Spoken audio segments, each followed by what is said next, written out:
So the next day she calls and she's like, I'm out of water. And I go, what does that mean? She goes, I think I'm going to have to hot bag it. And Leanne was like, Isla, do not hot bag it because where are you putting that bag afterwards? And she goes, I'll throw it in the street like Dad does. God. She's like, come on. You do not throw your shit in the street. I did it once. Canada, you are absolutely perfect this time of year. That's why I'm coming to the Great Outdoors Comedy Festival. Vancouver, September 12th. It's me, Whitney Cummings, Miss Pat, Fortune Feemster, and Derek Stroop. Get your tickets at bertbertbert.com. I'll see you there. The Permission to Party World Tour kicks off September 18th in Rockford, Illinois, the 19th in Milwaukee, the 20th in St. Paul, Minnesota, the 21st in Duluth, Minnesota, followed by Eugene, Oregon, September 28th. Avoid scalpers and go to bertbertbert.com to get your lowest ticket price. Do you feel like you don't get enough credit for how great you were in The Hangover? Because without your character, so nice. No, listen. Okay. So I'm never going to claim to be an actor guy, although I enjoy acting and I have a lot of acting questions for you. Yeah. But one of the most important things about that Ed Helms character is you. Without your character, and I'm talking about script development, without your character, Ed Helms is a nothing character. Right, if he doesn't have the threat. If we don't know what kind of threat he's dealing with at home. If you don't say, make sure to bring your Rogaine. Yeah. And use it. I can tell when you don't use it. Yes. Without that character, without the moment where you say, I think your friends are immature, and all of a sudden you hear Bradley Cooper, beautiful composition. Genius. You hear Ed here, car pulls up, paging Dr. Phillips. Is possibly one of the most beautiful things I've ever, Yeah. Thank you. I mean, I didn't, that's all Todd Phillips and the DP that we had. That's amazing. That obviously set up that shot. Beautiful. But I will say, I did improvise the Rogaine, like all of that stuff. I heard you improvised a great majority of that. I did. It was, but it was so fun, Bert, because, and thank you. That's so kind of you to say that. But I knew that I know people like that. We know people like that. Yeah. Oh, yeah. And it was so fun to play her. And I remember thinking, God, I just don't want to play this bitch the whole time. And then I realized, oh no, I have to like her. And I think the reason when I got to it, I just was like, oh, she's right. She knows she's right. Like in her mind. Yeah. And so it was really fun. And it was great that Todd Phillips was like, you can just go off. Because I remember saying to him, I want to really like beat the shit out of him. And he was like, do it. And then I remember, so like the wedding scene and all that stuff was it's so beautiful. And I look at those characters and like, Zach's brilliant. Yeah. I've known Zach for a long time. Bradley, I'm friends with now. I didn't know him then. Yeah. And his character's so good, especially, I mean, you forget like almost how unknown he was. They were all. And Ed, I had started doing stand-up with Ed together. Me and him did Monday nights together, David J's show. Yeah. And then I watched Ed go to The Daily Show. Mm-hmm. And we were both on The Daily Show at the same time. I know, it's crazy. And then, I don't want to get you off track, but yes. Yeah, that was great. Track. Okay. I have so many questions and they're all just about your talent. Like you're so that character. Bert. What's crazy is in like film and comedy is quite often less is way more. But in that character, and you're so good at that. You're so good at listening. The hardest thing in the world to do is be in a scene where someone's funny and you listen and your listening is just as funny as they're funny. Yeah. That's my favorite though. But I mean, I grew up watching Monty Python and just that subtle British humor kind of thing that, but then I grew up listening to Bill Cosby on vinyl. You know what I mean? Like my brothers, we would just listen to it on repeat. And so I'm kind of saying I'm all over the map with where I got a lot of my love for comedy. But but thank you. The listening is a big deal. Where did you grow up? I grew up in Ohio. Oh, goodness. I think I already knew that. Where in Ohio? Yeah, in Columbus. Like have you been to Columbus? The funny bone. I have been in trouble on the internet and celebrated on the internet. Only by people from Ohio have been celebrated by saying, and I stand on this soapbox and I'll say it forever, Ohio is the greatest state in the union. I've traveled to every state. I've been to every state. And I can make an argument for and against what, I mean, look, I can name 12 states that don't count. They're just not in the running at all, right?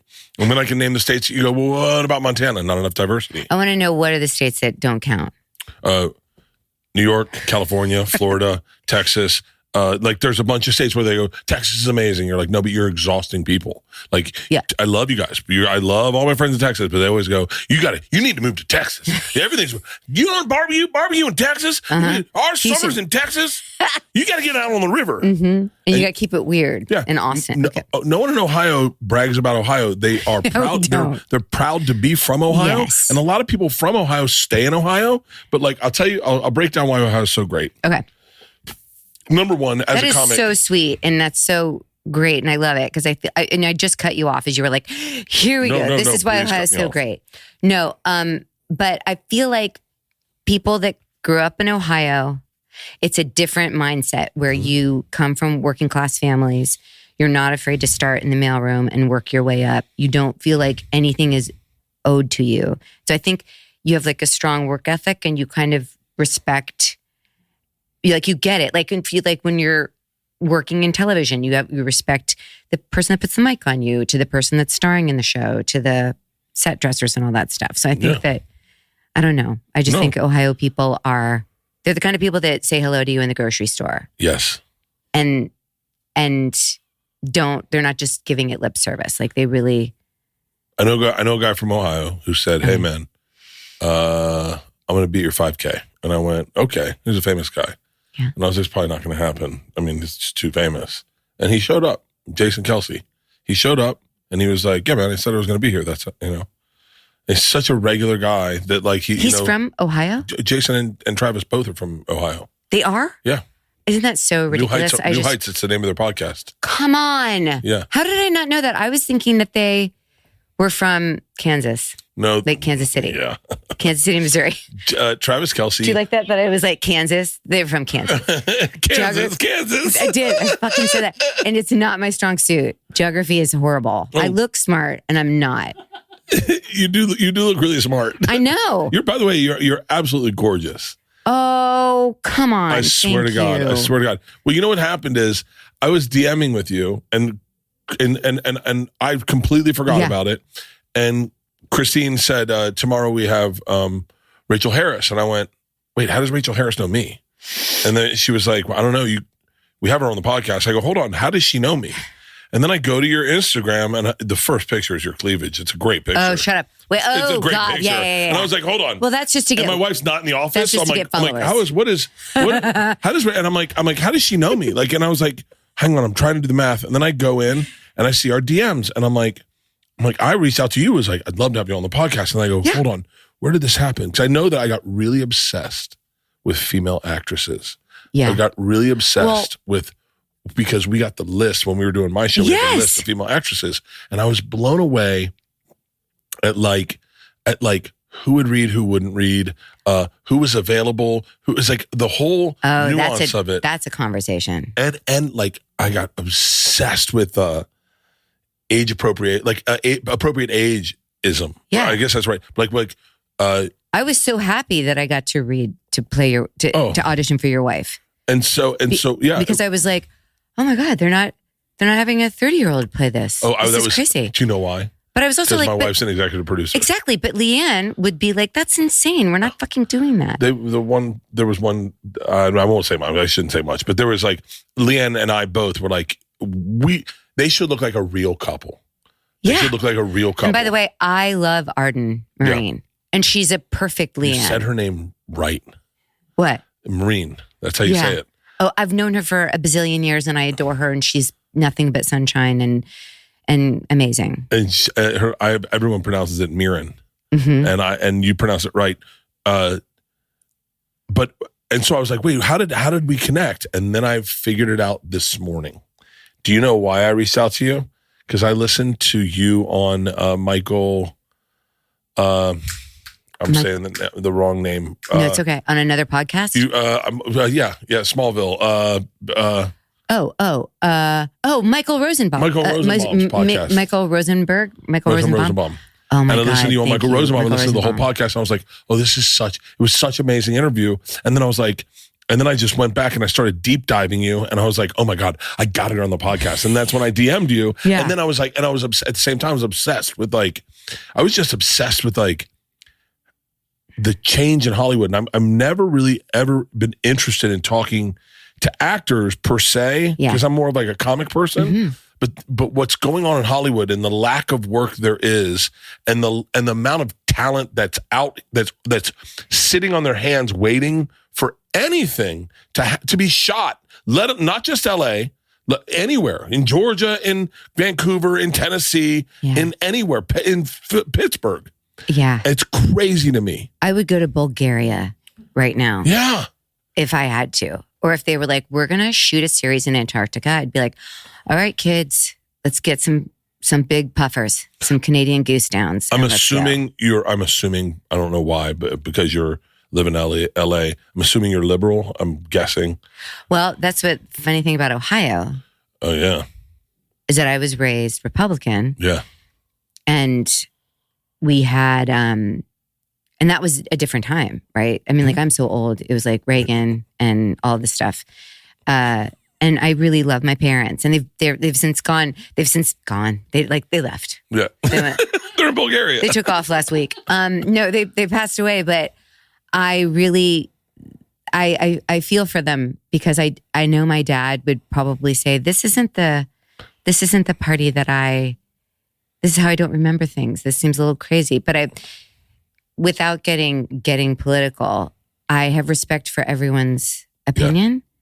And it's really hard for me as an actor to take a side in any of it, which much to the chagrin of my, why am I talking like an 80-year-old? Much to the chagrin of a lot of people in my life. They want us to be. People want to know your politics. They're like, hey, tell me your politics. And I refuse to. I go, do not do. Yeah. I go, listen, you should know my politics based on who I am. Uh-huh. And by the way, you should know my politics based on my friends and my business partner, my best friends. You should just know that my politics are pretty centrist. You know, like I'm a hardcore centrist, but like, and I still live in LA, and I have no problem paying our state tax, which I think is crazy. Yes. But I will tell you, the one thing I am livid about is how our government, our state government, is running the film industry out of our state. Oh no! It's criminal. It's criminal because we all live here, and they're forcing production. It's cheaper to go do Name That Tune in Ireland than it is to do it on a lot in fucking Santa Clarita. I think that's an actual example. They did. I flew to Ireland and I did Name That Tune. And you know what? Steve-O beat me. That's right. Yeah. Have some of that. Steve-O beat me. Hang on. My dad's called twice and I'm just worried. Give me 1 second. Listen. Hello? Your father. I know you're calling twice. What's up? Oh, it went through. I thought I called your other phone. No. I'm trying to, hon. What's up, Dad? Make sure you switch out your drivers. I will. I promise I will. And you have a minute? You sound busy. No, I'm in the middle of a podcast. Oh, that's nice. Yeah. Who's it with? Rachael Harris. No kidding. Tell her I said hello. Wait, my dad says hi. Hi.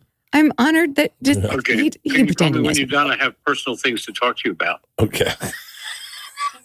He has personal things to talk to you about. You want me to talk to him on the podcast? Yeah, what personal things what is do you it? have to talk about? What does he need to talk about? I want to hear. No. Well, it's about golf. It's about golf? All right, I'll call you when I get done, Dad. Okay, I love you. All right, say goodbye. I'm sorry I couldn't chat with her. Okay, bye-bye. My dad's sorry. Okay. Oh, I'll talk to him another time. That is adorable. Where's your dad? He is in Tampa. Tampa, Florida. Yeah. One of my best friends is from Tampa. Really? I go down there pretty much every year to do this is where United Cerebral Palsy event. We do one it's like a charity event we do down there every year. I dated a girl with cerebral palsy. Let's be clear. I didn't know she had cerebral palsy when we first started dating. So. How'd you figure it out? We went for a date in the afternoon, and I was like, we weren't hammered and stumbling in Soho. Right. And then I was like, oh. No. I swear to God. This is a bit. It could have been. I never. It's so weird because like it was one of those moments where you're like, first of all, she was absolutely gorgeous. Gorgeous. I mean, of course. Yeah. She looked like, this is going to sound wild, a hotter Sarah Michelle Gellar. Like, imagine if Sarah Michelle Gellar had gotten like work done and like, but the girl never got work done. It was just like natural. I mean, gorgeous. Yeah. And, and I'll say this, I hope she never hears this, but like there was a lot of trauma that came with her having cerebral palsy throughout her life. And so she always, self-esteem wise, she wasn't there. But then I had to make the decision because I was like, she's only using one hand to eat with. She's only really like, it's like, oh, something's up. And then I asked her, she said, yeah. She was a little shocked that I didn't already know.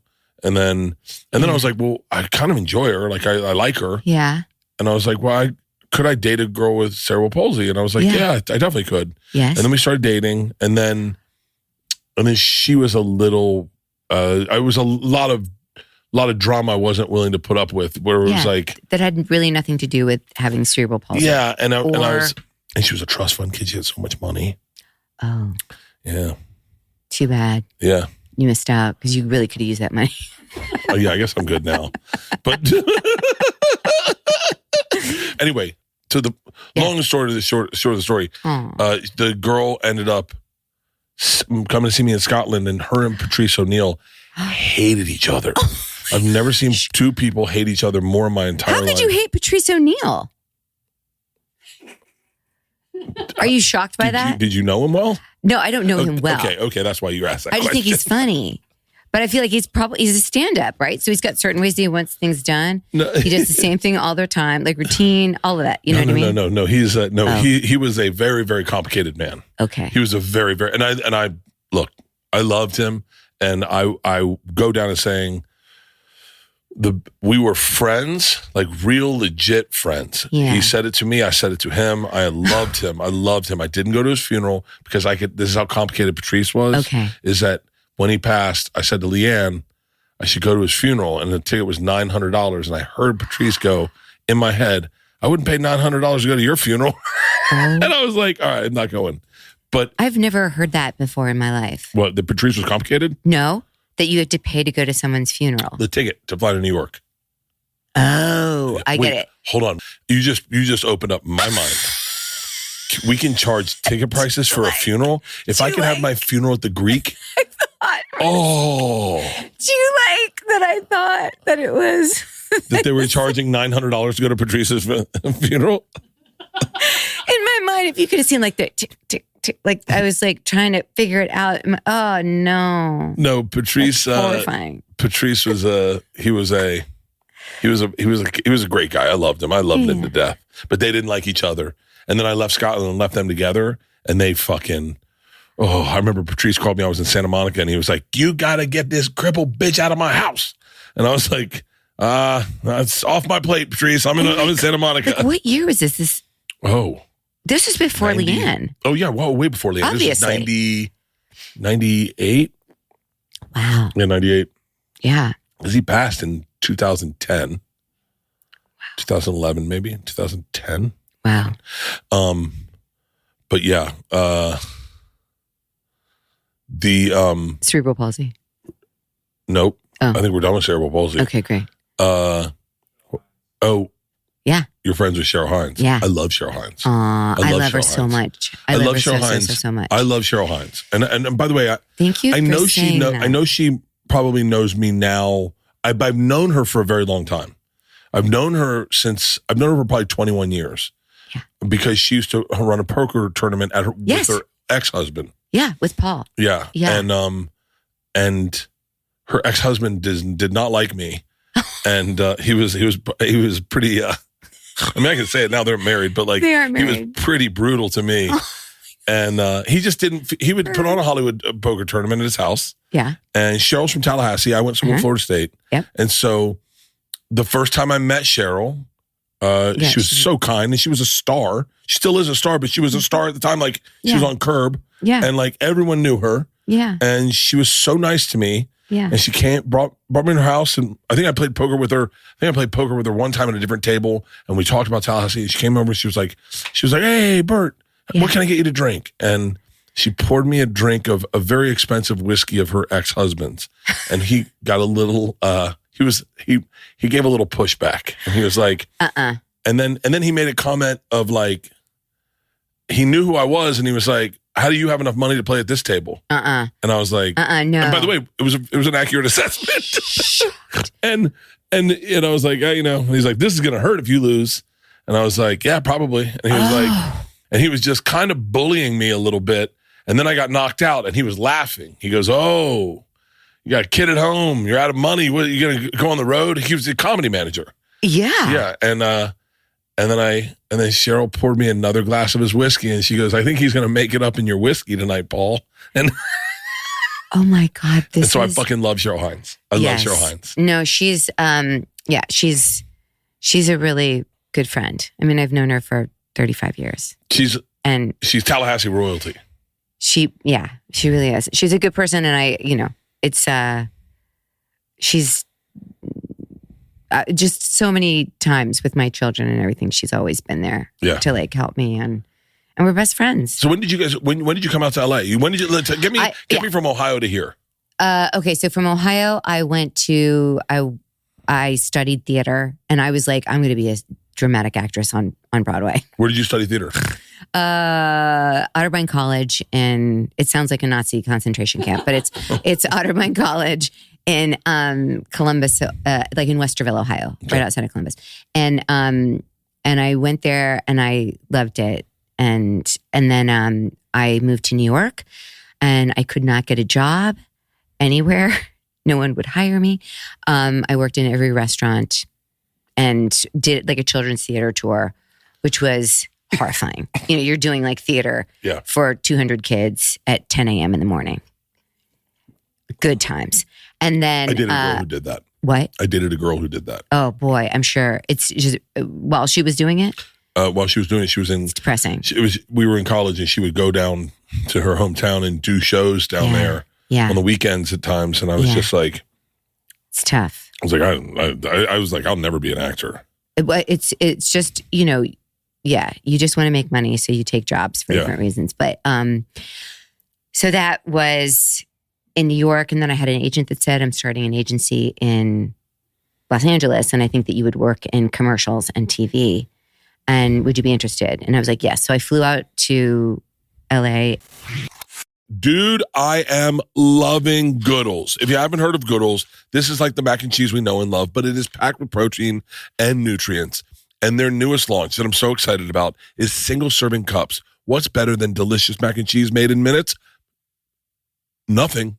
Nothing's better than that. Every serving of Goodles mac and cheese has 14 grams of protein, 7 grams of fiber with prebiotics, and 21 vitamins and minerals from real plant sources. It is a low glycemic index food, which means it provides steady energy instead of a carb crash. And on top of that, it's kosher and clean label purity award certified. There's something for everyone with their amazing variety of flavors, plus vegan and gluten-free options. And here's the deal.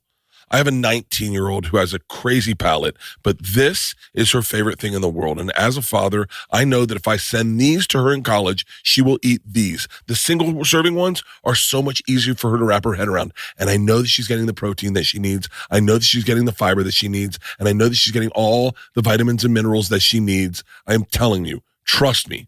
You need some Goodles mac and cheese in your life. Pick up Goodles on your next shopping trip. It's available nationwide at Target and Walmart, plus many other major grocery stores and retailers. And don't forget the new single-serve cups. This show is sponsored by DraftKings. Game on. Week 1 starts now, and every touchdown brings you closer to a payout with DraftKings Sportsbook, an official sports betting partner of the NFL. This isn't just football. It's first touchdown fireworks, anytime TD rushes, and live bets that ride every momentum shift. At DraftKings, every play is your next shot to win. New customers, this one's for you. Bet just $5 and get $300 in bonus bets instantly. Plus, grab over $200 off NFL Sunday Ticket from YouTube and YouTube TV. That is the score right there. Listen, I did it last year, and it made watching sports crazy easy. And now with that discount, you have no idea how much you're saving. And that is your number one reason to sign up. I'm telling you right now, YouTube alone is a game changer. Your season starts right now. Download the DraftKings Sportsbook app and use code Bertcast. That's code Bertcast to get $300 in bonus bets instantly when you place your first bet of $5 or more, plus over $200 off NFL Sunday Ticket from YouTube and YouTube TV. In partnership with DraftKings, the crown is yours. Gambling problem? Call 1-800-GAMBLER. In New York, call 877-8-HOPE-NY or text HOPE-NY 467-369. In Connecticut, help is available for problem gambling. Call 888-789-7777 or visit ccpg.org. Please play responsibly. On behalf of Boot Hill Casino and Resort in Kansas, fees may apply in Illinois. 21 and over. Age and eligibility varies by jurisdiction. Void in Ontario. Bonus bets expire 7 days after issuance. See sportsbook.draftkings.com/promos. NFL Sunday Ticket offer for new subscribers only and auto renews until canceled. Digital games and commercial use excluded. Restrictions apply. Additional NFL Sunday Ticket terms at youtube.com/go/NFL Sunday Ticket/terms. Limited time offer. What year did you come to LA in? In 93. Okay. Like November 93. And then I started the Groundlings in 1995.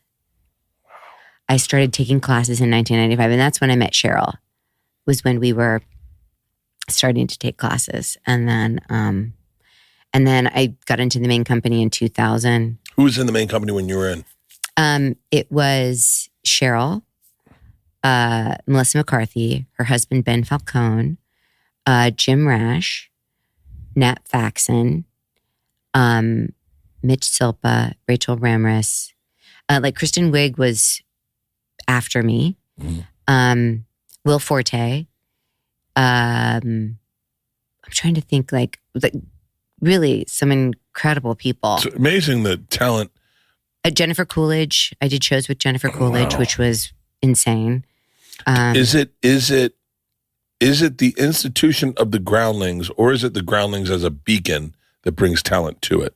Do you know what I mean? Like, is the Groundlings the mosquito light on the porch that sucks just all the talent to it, and that's why so many great people come out of the Groundlings? Yeah. Or is it what you're learning there? I think it's probably both, because you're like, wow, I want to do what these people are doing on SNL. That's usually like not so much anymore, but if they want to be a successful actor or comedian, improviser, whatever. But I think that it's the training that happens through the Groundlings, because it's kind of like the great thing that I love about the Groundlings is that we never were like, for men, he's funny, or for women, he's funny, or for women, she's funny. It was always like, funny wins. It doesn't matter like it was never like the girl comedians, the male comedians. Yeah. Does that make sense? It was that way when I started. Yeah. I remember them saying about it. Did you ever take the Groundlings? Did you go to the Groundlings? No. Okay. I should have. I didn't know what to do when I got, so my short story is, I don't know if you know this or not, but I was written up in Rolling Stone magazine as the number one party animal in the country when I was in college. Stop it. In 1997, I was the number one party animal in the country. Oliver Stone optioned the rights to my life. I got offered a book deal, and I decided I'm going to move to New York. I did stand up one time, and then I'm like, I'm going to move to New York. Now, I wonder now it worked out pretty good, but I wonder if it would have been a quicker path had I moved to Chicago or moved to LA to do the Groundlings, because despite, I think I have a natural talent for stand-up, I think I might have gotten better faster at improv or sketch. I think I would have blossomed quicker, whereas stand-up, it took me a little longer to figure it out. Yeah. Because I didn't get my voice in stand-up. I didn't realize. This is what I do. This is who I am. No, I didn't understand that I'm a storyteller until way late. As like I was so obsessed. Stand up so immediate, where it's just you on stage. I feel like I heard you talk about this at one point. I feel like I've said everything fucking 100 times. No. I know, and I know, and me too. That's probably, and I'm also kind of weirded out, and I'm just gonna fucking say whatever I say now. Yeah, because I was editing myself, like, oh, I've said this before. Oh, I would never do that. I know. Okay, you know what? Listen, I to think that there's one person that's listened to every episode I've done. Yeah, that's crazy. No, but I mean, I love that you figured it out, but that you stuck with it. But it took me. I was so concerned about doing what I thought the room of comics would like. Like I wanted to be edgy. Yes, I know that feeling. Yeah. As an actor, I was like, I want to do what you think I should be doing. Yeah. And that moment when you're like, oh no, I have to do what I like, what makes me laugh, what I want to fucking talk about. Is that what's? Is yes, 100%. And then when you go into that, it's like everything kind of clicks. Once you realize, I just need to find it funny. Yeah. I don't need to worry if you think it's funny. If Louis C.K. is going to find this funny and come up to me and go, "That's a good joke." I wanted that. I wanted that approval so bad. Yeah. That I think I handcuffed myself for the first. Like I would have glimpses of it. Yeah. But still, I just was like trying to be edgy. Yeah. I think I would have. I don't know. I mean, I just assume I would have enjoyed the process of a collaboration a little more than the independence of stand-up because it left me to my own vices. And I think my vices were to get smaller, to not stand out, to not be ambitious, to not be because that was the brand of a comic was like be dark, be edgy, be mysterious, be like, don't promote. And then all of a sudden I got to this place where I was like, well, fuck that none of that shit's working. Yeah. And I'm looking at guys that it's clearly not working for. And I don't even know if I admire them or I just kind of feel sad for them where I'm like, so wait, are you cool with just not having a career? And then they're like, yeah, but I get, whatever, I get spots at ... at midnight. And I'm like, oh, that's not my goal. My goal isn't to be a dad who gets the good spot at the one place because, and then has comics come in the back because I say the edgy shit. I was like, oh, my job is just to make people laugh. Yeah. I just want to make as many people laugh as possible and kind of like bring in good energy and have fun. And yeah. But talking about my kids was the first thing where I was like, because I never wanted to talk about having kids. I was like, only loser comics do that. And then I had this great joke, and Ian Bagg came up and he's like, that works. But I really think had I known about Groundlings or Second City, because I was obsessed with Belushi. Chris Farley, obsessed. Oh my God. And the first show I ever saw at the Groundlings was Will Ferrell, Sherry O'Terry, and this guy, Jim Jacobson, that was so funny. And I remember seeing it and going, oh, I want to do that. Yeah. This is what I can do. Because I started out wanting to do something, thinking that I was going to be a dramatic actress. And way back in school, one of my college professors said, oh no, you should do comedy. And I remember being like, fuck you. Fuck you. I'm a serious actor. I'm not doing it. And then, struggling and not getting jobs and then coming out to the Groundlings and then realizing, oh, they're satirizing all this shit, like all this Shakespeare or whatever. I can do it and be dead serious doing it. Yeah. And then it's funny. Like, does that make sense? No, it does. Because to put your hat in the ring of like, I want to compete with those who are doing Shakespeare. What makes a successful actor or actress when they're serious? Like, what is the thing where you're like, he's so good as a serious actor? Well, I think it's just that they're being totally honest in the moment. Whatever you're doing, whether it's like you play comedy and drama the exact same. Whenever I'm honest, it's always funny. Yes. But you're like Will Ferrell like that. I was getting confused after scenes because they were laughing. Yes. And I was like, I don't know what I did. And I wasn't saying this like I need approval. I was like, tell me what I did so I can do it again. And they're like, you're just doing it. And I was like, but I don't know what it is. And that's happened to me before where I'm like, but when I used to audition, I used to think you needed to come in. I didn't trust casting directors. Yeah. Like, so I was like, I don't know. I feel like the only way to get by in Hollywood is to be friends with a bunch of casting directors. And then they're going to plug you into stuff. Yeah. Or be friends with producers or be friends with things. Yeah. And then I was like, or you got to be loud and like crazy energy. I was like, I've never booked anything off and I'll do once. Yeah. Yeah. I walked in, I didn't even have to read. And they're like, it's you, it's him, it's him. And I was like, nice. And this was for the Shield. And they're like, you are the guy. I don't even need to see you read. We'll see you Tuesday. And I was like, great. What's the part? And they're like, oh, it's a cuck. And I went, oh, awesome. And you're like, I was like, I didn't have to read. I just look crazy. like a cuck. Like that's your thanks a lot. I was like, cool. Were you good at auditions? No, you've worked so much. No, I know, but it sucks. Listen, what I was going to say. Pull up her IMDb. What I was going to say. No, but it is the hardest. I think I get paid to audition. Like when I get paid for a job, this is also why you get paid. What do you mean? Whenever you say, I'm fascinated by the people that wouldn't read for you for your show because I hate auditioning. I hate it. But this is the deal. It's a necessary. It's the price of admission. It's like if I want to get a fucking job, I got to figure it out. I'm sharing this with who do I share this with? Oh my gosh! So you got to see this. Funny. This is so cool. I saw this today. What? And I was driving. Okay. I was listening to like interviews you've done, and I was like, yes. And this came up. And, okay. How do I Bert's message it? And also, we have to circle back because I DM'd you recently. When you guys were looking for a hot actress. Yes. But I don't think you guys saw it. I did not. I saw it today, the other day. Because it was an Aaron. Oh my God. No, I love Andrew and Jared. Oh my God. It's crazy. I've known those guys. They were Paul Young's original clients too. Well, Paul Young, in defense of Paul Young. Yeah. Because I sound like he didn't like me. He still doesn't like me.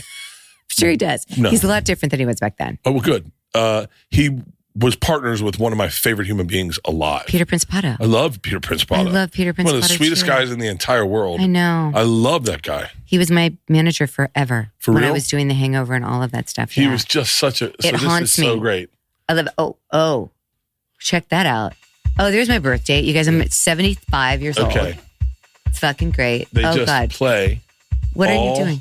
This is all the stuff you've done. And it's like, and I was like, what an interesting video for someone to take the time to make. It's just what is this? Scrolling of things you've done. Who did this? I have no idea. The soloist, I did have to go in and just talk to the director. His first name, oh my God, right. He was amazing. The Hangover, I read for Kicking and Screaming auditioned. Starsky and Hutch auditioned, Mighty Wind. Oh, all of that stuff. The audition for Chris Guest was, oh God, Treehouse Trolls. I did wear oh my God, Treehouse. I wore a fucking like a Disney character outfit, and really, yeah, you can't see me in it. It's horrifying. It's so crazy. And I did. You've worked so much, but yet you think you're not good at auditioning. I know. No, well, I'll tell you, it's changed so much too, because we used to go in the room, and if you, as an improviser and as a stand-up, you get when you're doing something, you can read the room. Like you can tell just when they're kind of with you on something. When you're auditioning to put yourself on tape for Zoom, or when you're just sending a video in, it sucks. Yeah. Because I like to be directed. I like to have it be a collaborative process. And that's what I envy when you guys are doing stand-up. You're feeding off of your audience all the time. And then I think you do a lot of crowd work as well, right? You're interacting with the crowd. But the thing about when you're auditioning is, especially when you're auditioning for comedy, you need to even just a movement or like a facial expression changes how you're feeling about what you're doing. Oh, and yeah. so it's so hard right now to audition when you put yourself on tape, right? And a lot of people put themselves on tape for you. Everyone. Right? I put myself on tape for you. Everyone. But if you had been in the room and said, I like this, do it more like this, it gives you an opportunity to see like, oh, they take direction and they can give me exactly what I want. Whereas when you're just, and that's the thing that I hate about that's changed. You didn't ask me this, but I'm just going to tell you anyway. That's the thing that I hate about casting right now and doing that is that it's so hard. Auditioning, this is my point, is that auditioning in and of itself is brutal. It's brutal. Because you're not totally off book, or if you are, you'll get an audition and then my kids will be up vomiting that night. Yeah. And I've got to go in the next day and I'm not off book and I've got, like you're just like, and you've got to somehow pull it together. It's funny. I was never good at memorizing lines. Yeah. And then when I started acting, I realized I'm amazing at memorizing lines. I can memorize them. I don't even bring your sides to set? No, and I can't even read sometimes. So I don't my readers. So yes. I would just have like the AD read my sides in the rehearsal, the first rehearsal. Yeah. She did one rehearsal for everyone that you go there and they're like, all right, let's just rehearse it. And we'll hear what it sounds like. So you do that. And then they go, all right, let's do one for cameras and for, so we can find out where we're going to position. Yeah. Well, the second you tell me where I'm going to be standing and where everyone's going to be standing, I memorize it immediately. That's because it's like, would you say like, because it's like in your body? Because I go, okay, now and like, there's times where it's tough. Like I've had scenes where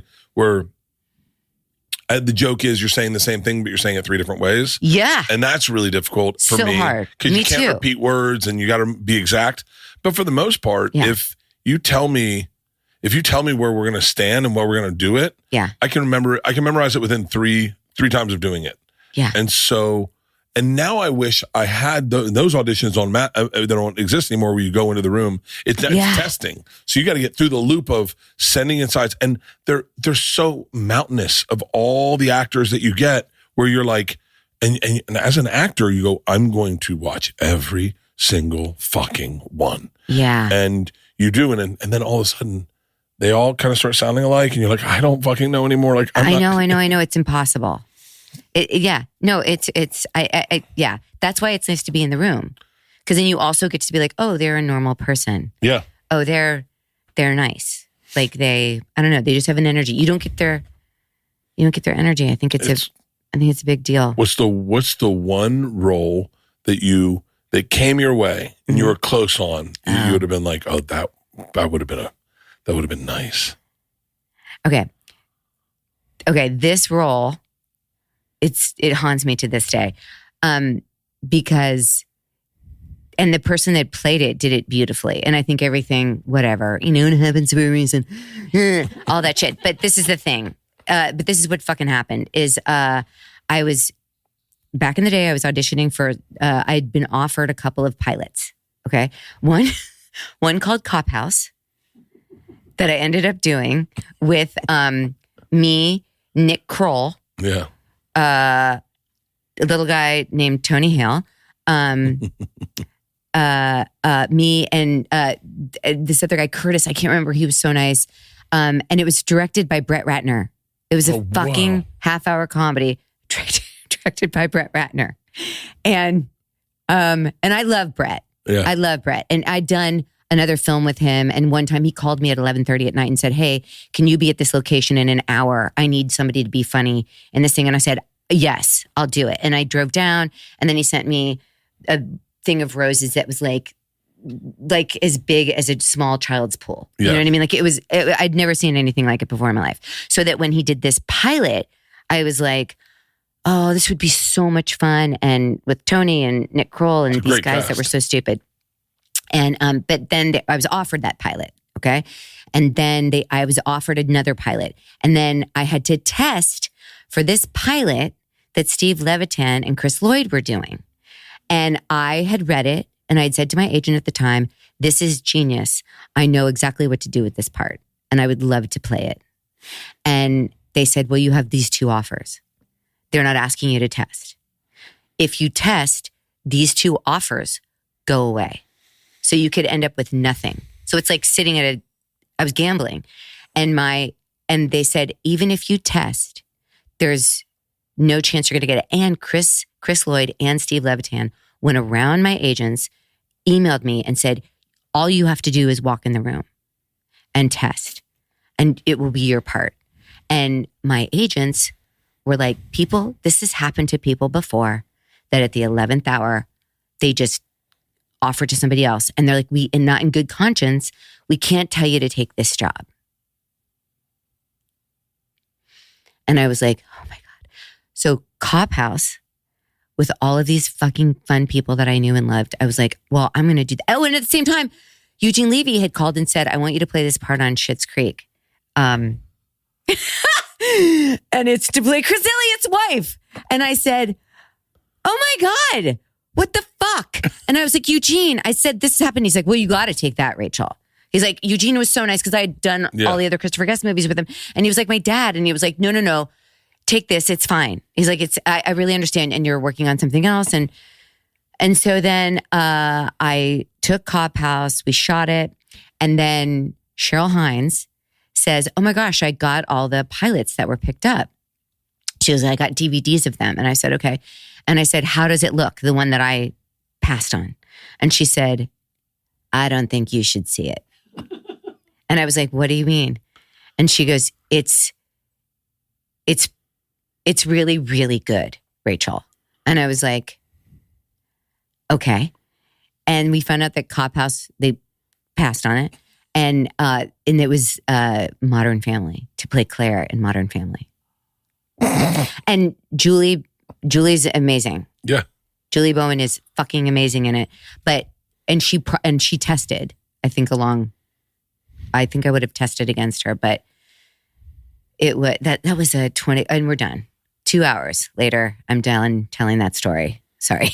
God, that's fucking. That was a 2-hour story. But, no, that's great. I always love those stories. Modern Family. Oh, it's so good. It does feel good when you test for something, don't get it, and it doesn't go anywhere. Yeah. You're like, oh, I guess I was the secret sauce. Yep. But this is the opposite of that. It is, and I've talked about it before. I don't think I've gone as in depth on it, but yeah, that is one. It'd be, but then so much would have like sliding doors. Like I wouldn't have the 2 kids that I have right now if I just know that I wouldn't have met their dad, and then we wouldn't have got divorced, and then I wouldn't be. I'm kidding. I remember doing Last Comic Standing 2. Oh my gosh. And devastated. I mean, I've never had devastation in my career ever like this. I'm so glad I didn't get it. Yeah. I mean, there's nothing like the blessing of letting something breathe and giving something time to get good, as opposed to like the flash in the pan, get it right away. And then all of a sudden I would have been doing stand-up. I was 32, so I would have been doing stand-up like 6 years. Yeah. And then all of a sudden being famous and only having all the stuff I learned, I would have never learned any of it. Yeah. Yeah. It's crazy. Yeah. No, and I mean, I do look at all of that as,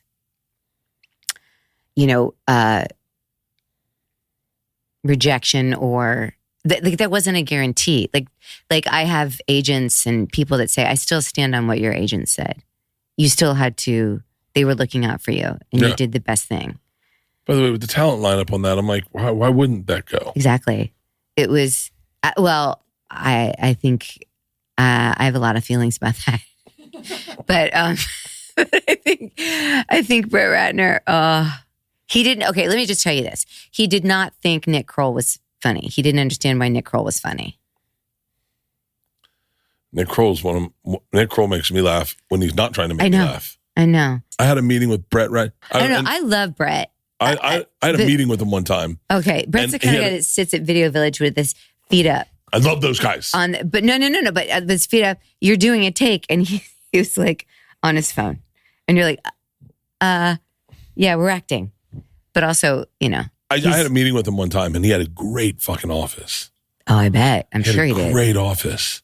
I mean, I don't know what I had. There was a period of time where I was taking there was a period of time where I think everyone thought the entertainment business was about to double down and get bigger. And I remember I had crazy meetings.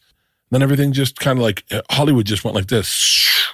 I mean, think of like pilot season doesn't exist. It doesn't exist anymore. Isn't that crazy? Yeah, it's crazy. That pilots, I mean. Well, it's because everything's streaming, right? And there's no network TV anymore. Because everything is, you pay to stream it. So there's no need for advertisements. Did I say that right? Because everything's reality TV on network TV. It's crazy that the threshold of success is different now. Yeah.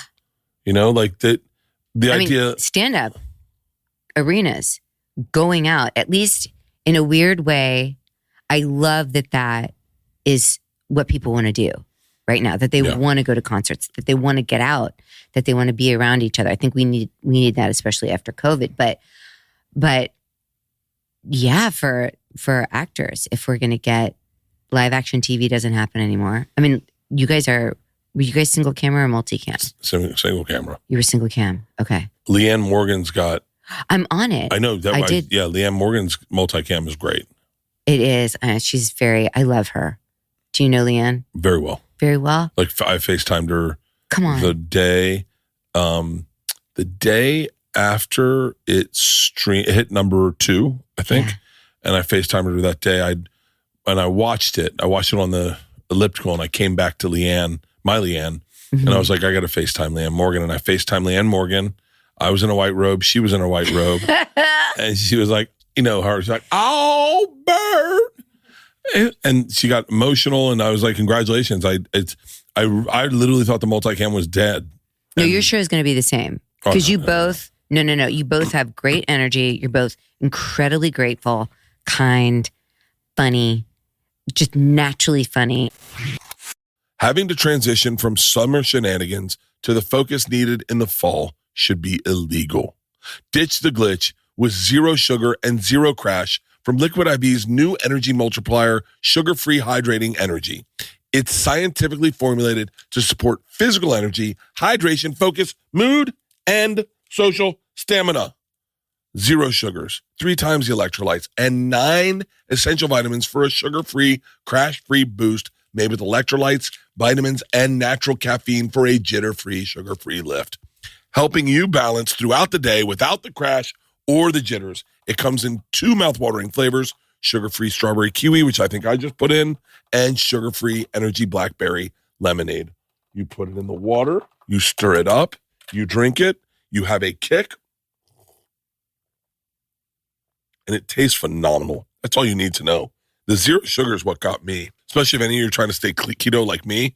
The 0 sugar is the kicker.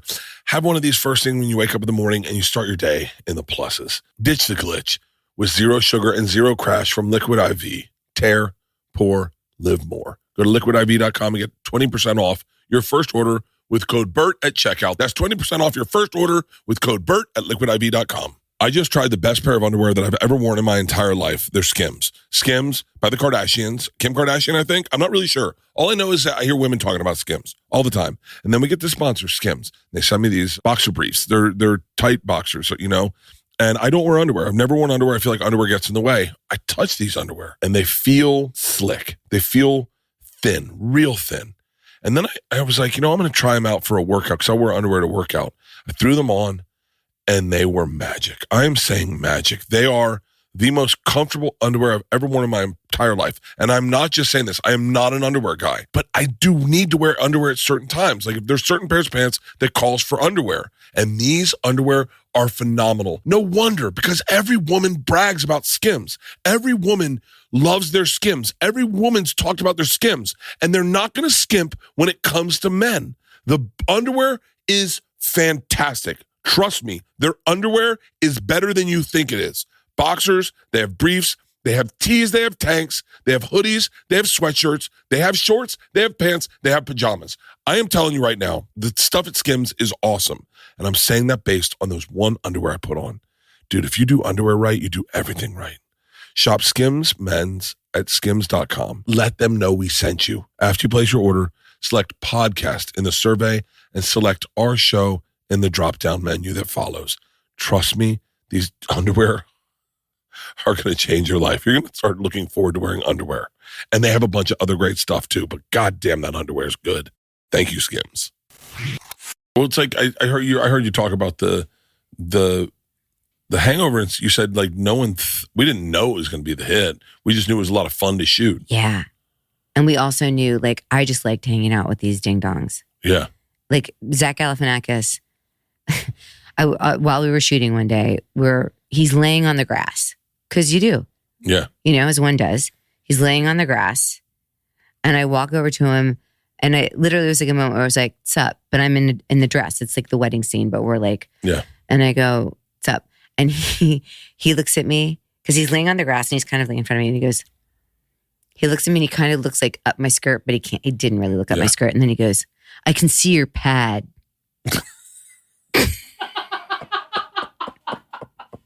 And I go, "Oh, you can? Do I need to change it?" I can see your pad. I can see your pad. And he's like, "No, you're good for right now." And I'm like, "Okay, great, thanks. I'll come back in an hour in case I get a gusher or something like that." And he was just like, "Good." He's like, "I'll remind you." Like, it just went on all day. And I didn't have a pad. I wasn't on my period. I don't wear pads. I've only heard pads. I've only heard pads spoken derogatorily. Like he just said it like, "I can see your elbow." Yeah. And I was like, "You fucking idiot." He's such a funny fucking person. We had an incident where someone could see someone's tampon string the other day. And Shut it. Man, I was like, what? Was it at the pool? No, I can't even really get into detail. Okay. Leanne, Leanne goes, to know. Okay. I can see her tampon string. Shut it. And I went, hold on. Talking about drawing focus. Was this while you were shooting? Yeah. No. And it wasn't Arden.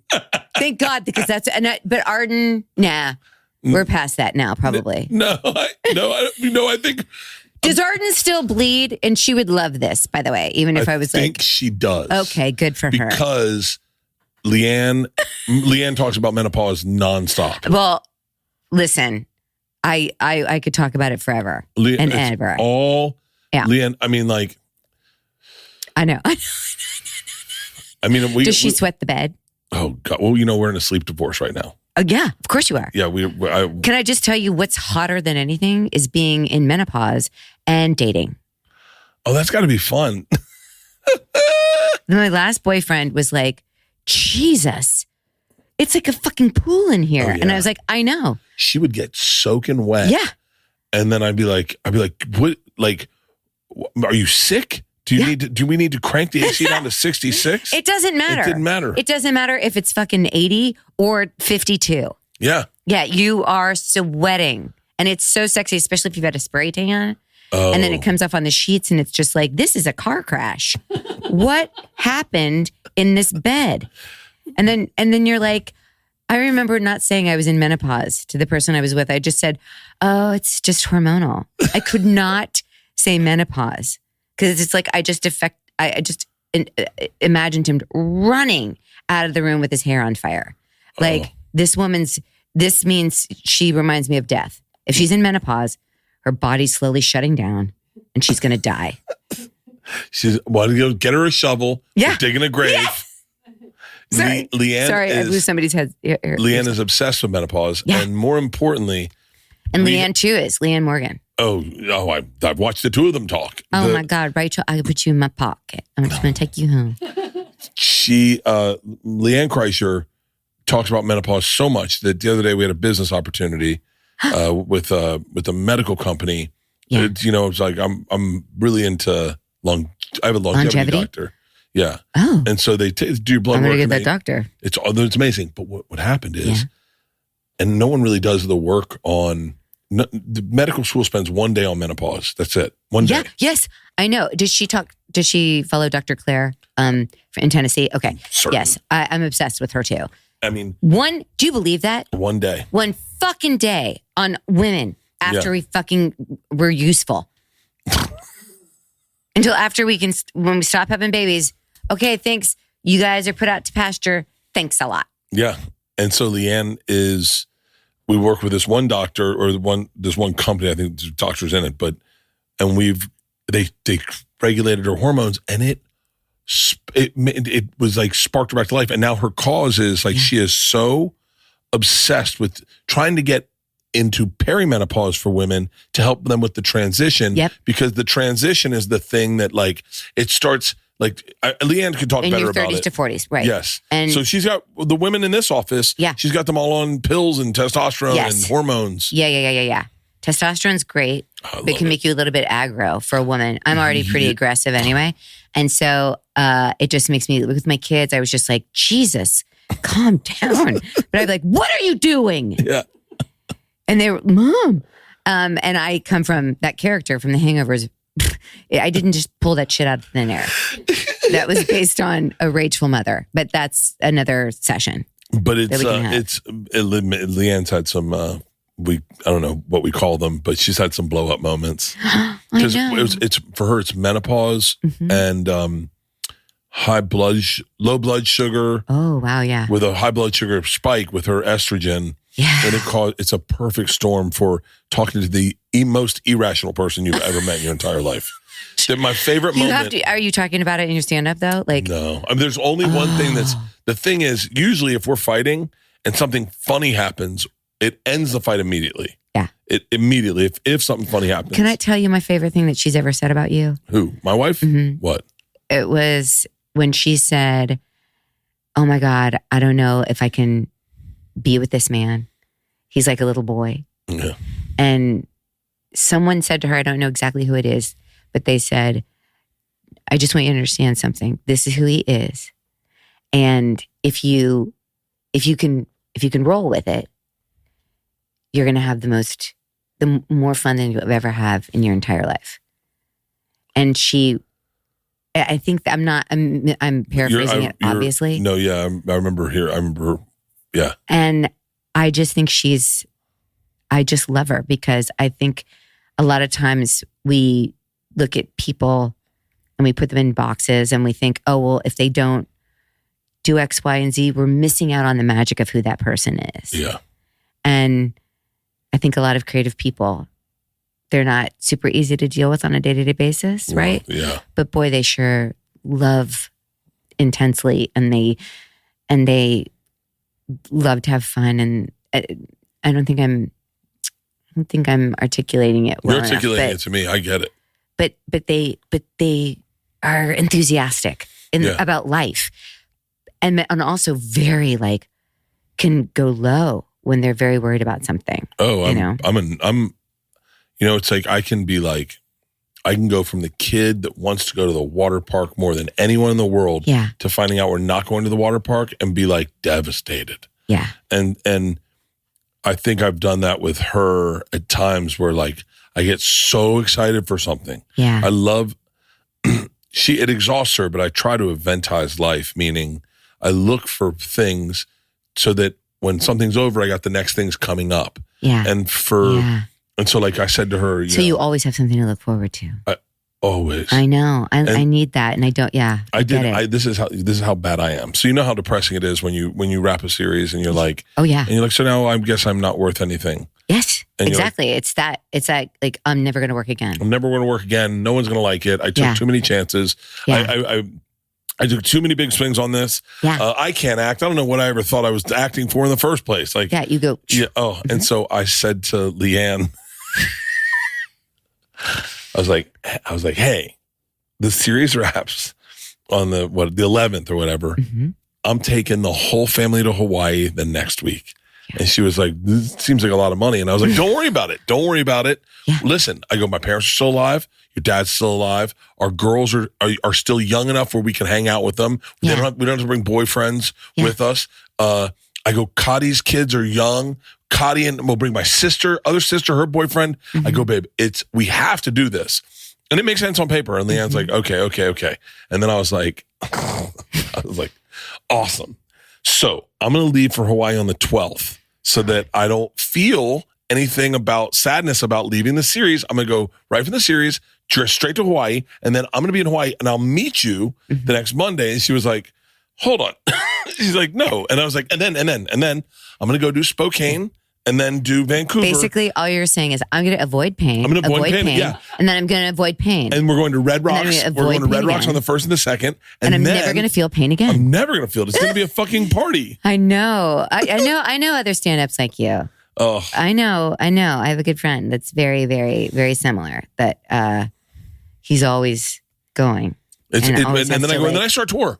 Yeah. When I start tour, that's like. But tour is so fun. Oh, it's the greatest thing I've ever done in my entire life, and I'll never stop touring. I love touring more than anything. Mm-hmm. I love touring so much. I love the energy of everyone getting in the bus. I love the energy of everyone telling stories. I love gossip. I love all of it. Yes. I love waking up and finding out that someone else started making coffee, and you're like, "What are we doing today?" "Oh, we're playing disc golf." I love touring, and then by the way, then also I do my favorite thing. And you love like having to hold it until you get to the next stop and then poop. Oh no, we hot bag it. You do not. Oh yeah. Are you serious? Oh yeah, we hot bag it. You hot bag it? You know, it's so funny. How do you do that? You just put a garbage bag? You put You have to have a serious bag though. It can't be just like I've a done Ralph's it with bag. Ones. Come on. I've done it with Ralph's bags. Oh my God. This is how much we hot bag it. So shut. Isla called. Does everybody know what hot bag? Okay, but your family's on the bus with you. I've hot bagged it with my daughters have hot bagged it. But you have it. Okay. I love them so much. Oh, I'm gonna hot bag it. Isla called the other day and was like, "Hey," she goes, "House, how do I turn the water on in the house?" And I said, "Why?" She goes, "Well, I pooped. I took a shit and it's really big." And I can't, there's no water to flush it with. So I don't know what to do. And Leanne, I was like, go get bottles of water. I love her so much. I can't take gallons of water. I can't take it. Get like 8 of them. Yep. Fill up the toilet, make sure you have enough. Yeah. So the next day she calls and she's like, "I'm out of water." And I go, "What does that mean?" She goes, "I think I'm going to have to hot bag it." And Leanne was like, "Isla, do not hot bag it because where are you putting that bag afterwards?" And she goes, "I'll throw it in the street like Dad does." God, she's like, "Come on, you do not throw your shit in the street." I did it once. One time. Because one time I was like, I didn't know what to do with it. No. It was a desperate time. Desperate times calls for desperate measures. I'll throw it in the street. I have one story about this where I had a dog. My ex-husband and I had a dog. We, my first ex-husband. That's right. Not to brag. Wait, how many times have you been married? Twice. Twice? Yeah. Not bad. I'm just like, I don't even know how to process it with you, but I'm like, yeah, but it's just like I refuse. How old were you the first time you got married? Early 30s. Okay, that makes sense. Okay. And we were married, we were 5 years, but we were together 8. Okay. And then you've been away from it for a while. I was separated. Yeah, we were away from it for a while, and then I got married a second time. Okay. And then that one was recent. That one, well, we divorced in 2019. Oh, right before the pandemic? Yeah. Good or bad? We separated. You think if you had stayed together during the pandemic, it would have fixed itself? No, I think it would have been worse. Not great. I think it would have been different because we just parented differently. We had 2 little boys. Yeah. And we were very different in that regard. He's a great dad. We're really good co-parents. We spend a lot of time together now, and it's better. Yeah. And he is a great girlfriend, partner, like bonus mom. I said to my daughters and wife one time, I said, I would have made a great divorced dad. And Georgia goes, "You were a divorced dad." I said, "What?" She goes, "We saw you Monday, Tuesday, and Wednesday." I was like, "Oh yeah, I guess I was." She goes, "All you didn't get is a girlfriend." Like that's the only thing. Oh my gosh. My kids see their dad more than you see your kids when you're on tour. Oh yeah. For sure. Oh, without a doubt. Yeah. For sure. I regret as much time as I did spend away from my daughters. No regrets. Don't look back. You can't change it. I can't change it. I said that to someone the other day. Sliding doors. Your kids wouldn't be the way they are right now. And they're awesome, right? Yeah. What's it like dating now? Like, do you meet people on line on the app? It's a weird combo because I'm 57. You are not 57. I am. You are not 57. I was born in 1968. You are not 57. I swear to God. Okay. If I look, I'll look like a melted candle if I stand up. No, I won't. No, I train really hard. I take care of, I don't really drink a bunch. I love to drink though. Yeah. Tequila. Oh, it's very fun. I'm excited to have a drink tonight. But I've never, what are you going to have? Vodka. I only drink vodka. Oh, okay. Do you ever drink vodka? I do. I Yeah. have my own vodka, and it's the best vodka you've ever had, and it's clean, triple distilled, no hangover whatsoever. If you have, that's why I like tequila though, but it makes me. It's very happy for me. Yeah. Tequila, vodka kind of brings me down a little bit. I think it's not like wine. I got diagnosed by a therapist one time as having so for some people, cocaine brings them down. Yeah. And like Adderall brings them down. And Yeah. for some people, alcohol brings them down. But for me, alcohol brings me up. It's not a sedative. It's a stimulant. Stimulant. Yeah. And so, that's the way I am with tequila. Oh. So if I have a drink, I get really excited and I'm like, ooh. I'm like that with NyQuil. When I take NyQuil, it wakes me up. If I do, but does it knock you out? Oh yeah. I'm so jealous. But it's okay. But where were we? I was talking about 57. Don't drink. Oh yeah, workout. 57. Yeah. Right now, everyone should go to. I don't drink a lot. They should go to your. I almost want to answer a random FaceTime, but I don't know who it is. Who is it? It's all my buddies in Tampa. Oh, okay. Everyone should go to your Instagram. Yeah. And right now and I go have not. and I want you to say 57. You look fantastic. Thank you. But I love to train. I love to but I think a lot of it has to do with I'm extraordinarily vain. I'm not, but I like training. I like working out. I love my kids are so little. They're 6 and 8, or now they're 7 and 9. Both boys? Boys. And they just Are they hand my stereotypical ass boys? to me. Yes, every single day. Like last night, we had a flood. Speaking of poop, Henry went to the bathroom, and my son, they both have ADHD, so they're really amazing. But they're very smart. And Henry's a little bit on the spectrum, which I think is going to be a superpower when he gets older. Hilarious. But he heard me. I said, Henry, he's like, I said, what are you doing? He's like, I'm pooping. And I said, okay, well, where are you? And he said, I'm in the patio bathroom. And I was like, oh, okay. That's been having issues lately. I said, okay, I just hope it flushes. That was a major mistake for me. Because usually he forgets to flush the toilet. Okay. Oh. But I said, because I thought of it, and I should have just said, okay, and then dealt with it after. But instead, Otto and I are doing something that's really fun. And all of a sudden we hear see Henry sprint across the house. And he's like, it's not working. And behind him is a river of water. And I run into like their playroom and the bathroom. And I'm like, oh my God. And I was on my phone. My friend had called and she was like, turn off the valve. And I'm like, what valve? And she's like, it's behind the toilet. So I find that. And then I'm like, get towels. And I go, get towels. And so the boys run out and they get towels. And I'm trying to grab whatever I can. And they come back with paper towels. And I was like, not paper towels. And they're like, there's, they don't know. And then they're like, okay. And then they run and they get like linens for the tablecloth, which I don't know how they found a tablecloth. I've never used a tablecloth in my fucking life with them. And then they grab like napkins and they grab it and they bring it back. And I'm like, no. And they're like, oh, we're sorry. And they start to cry. And I'm like, no. I said, it's okay.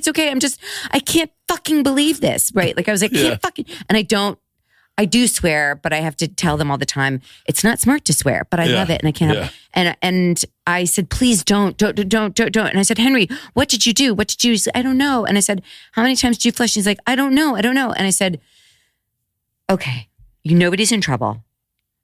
I'm just freaking out because, and Henry goes, because there's poop water. And I said, yes. And then I said, no one's dying. I said, so I've got to kind of get it together right now. We're going to be fine. And I said, how many times, do you remember how many times you flushed? And he's like, 5. And then I said, okay. I said, we're going to be fine. I said, why don't you guys go outside? They go outside. I'm talking to my friend. We're cleaning up. Then Otto and Henry come back and Otto is like, wow, Mama, he's the younger one. And he goes, wow, Mama, this is a lot.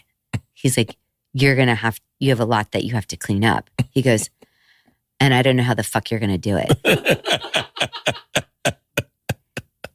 And he said, and that's like, he said it so matter of factly because he knows he's not supposed to say those words. Yeah. But he was like, You said a lot of swear words today. I said, I know. I did. And I have to try to do better. But sometimes an occasion calls for a swear word. Guys, enter the room dick first. Blue Chew isn't just a tablet. It's a cheat code for your crotch. Stronger, harder, longer lasting, like someone gave your downstairs a pep talk and a gym membership. Blue Chew is the original brand offering chewable tablets for better sex. And when they say better sex, they mean better sex. I'm saying you want her to say, what is happening down there? You want her to notice the difference, and you notice the difference. You can take one at 4 p.m. and wait for a moment to arise, or take one as needed.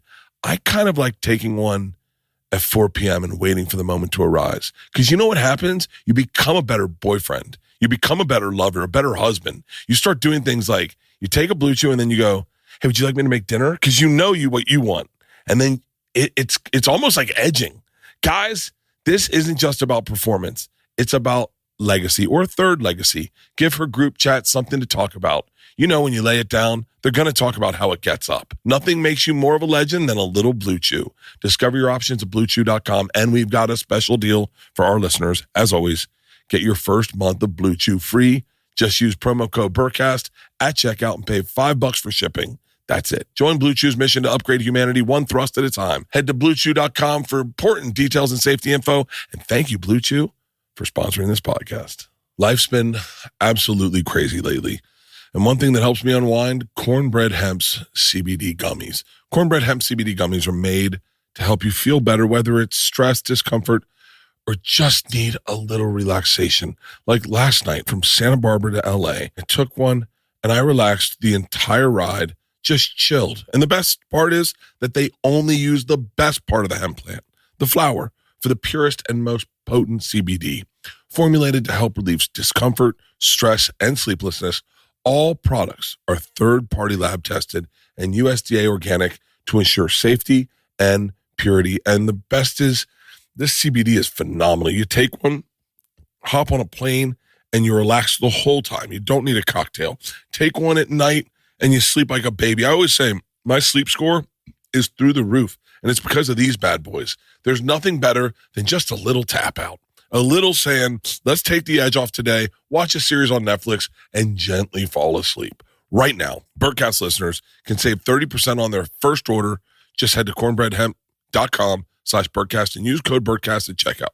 That's cornbreadhemp.com/Bertcast and use code Bertcast.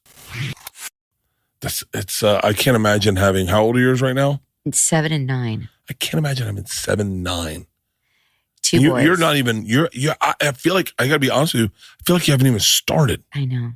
Like, you haven't even. That's why I lift a lot of weights and try to get a fuck ton of sleep and eat well. What's your dream project? And what's Meghan Markle like? Oh my God. Because those are so similar. Yeah. Meghan Markle, I knew her when she was married to Trevor Engelson, her first husband. Yeah.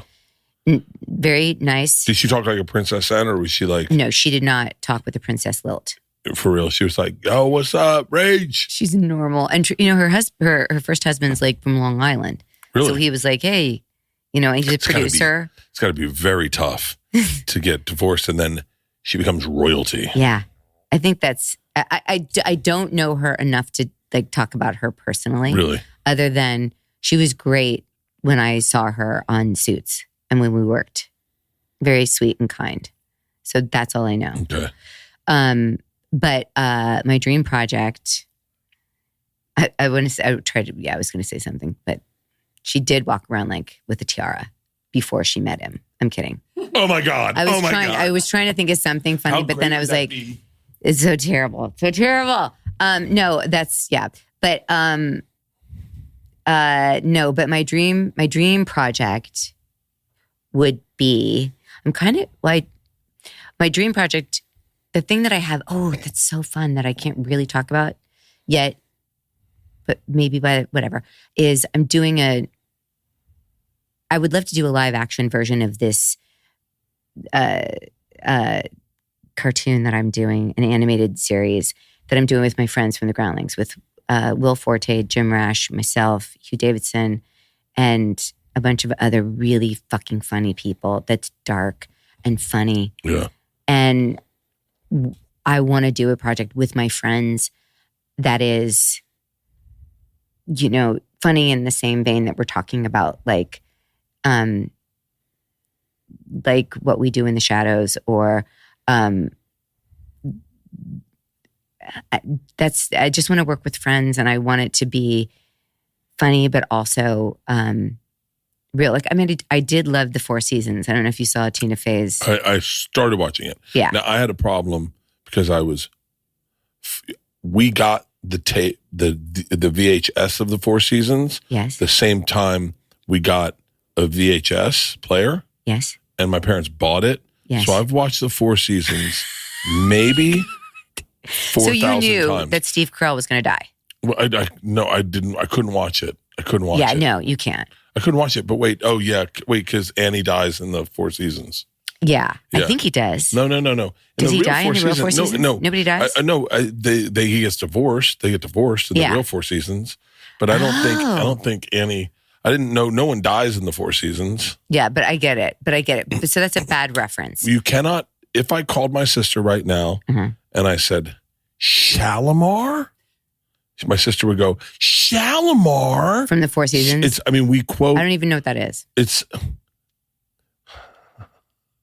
Oh, Shalimar is isn't it a fragrance yeah. And or perfume? it's so in the Four Seasons, they go take their boat trip right after he gets divorced, right after you can tell there's problems, and it's spring, and they go on a boat trip, and he gets a new girlfriend, and she's young and she's beautiful and she swims naked, and all the men are kind of a little obsessed with her, and the two older wives are sitting there having he gets her a present every day, and one of the presents he gets her is Shalimar, but the way she says it, she goes, Shalimar? And my sister and I, to this day, we say, Shalimar? Shalimar? I mean, I watched the Four Seasons Too many times. so much. Oh my God, you brought it up, but Carol Burnett. Carol Burnett was so good in it. And Alan Ark? Alan Alda. MASH. That's what I grew up on. But you're like a young pup, though, aren't you? You're no, 40. I'm your age. No, I'm 52. Really? Yeah. Wow. I look very young. we look very young. You look very young. I know. I think it's just my height and your height. Yeah, and my hair and no. But if you my hands tell a different story.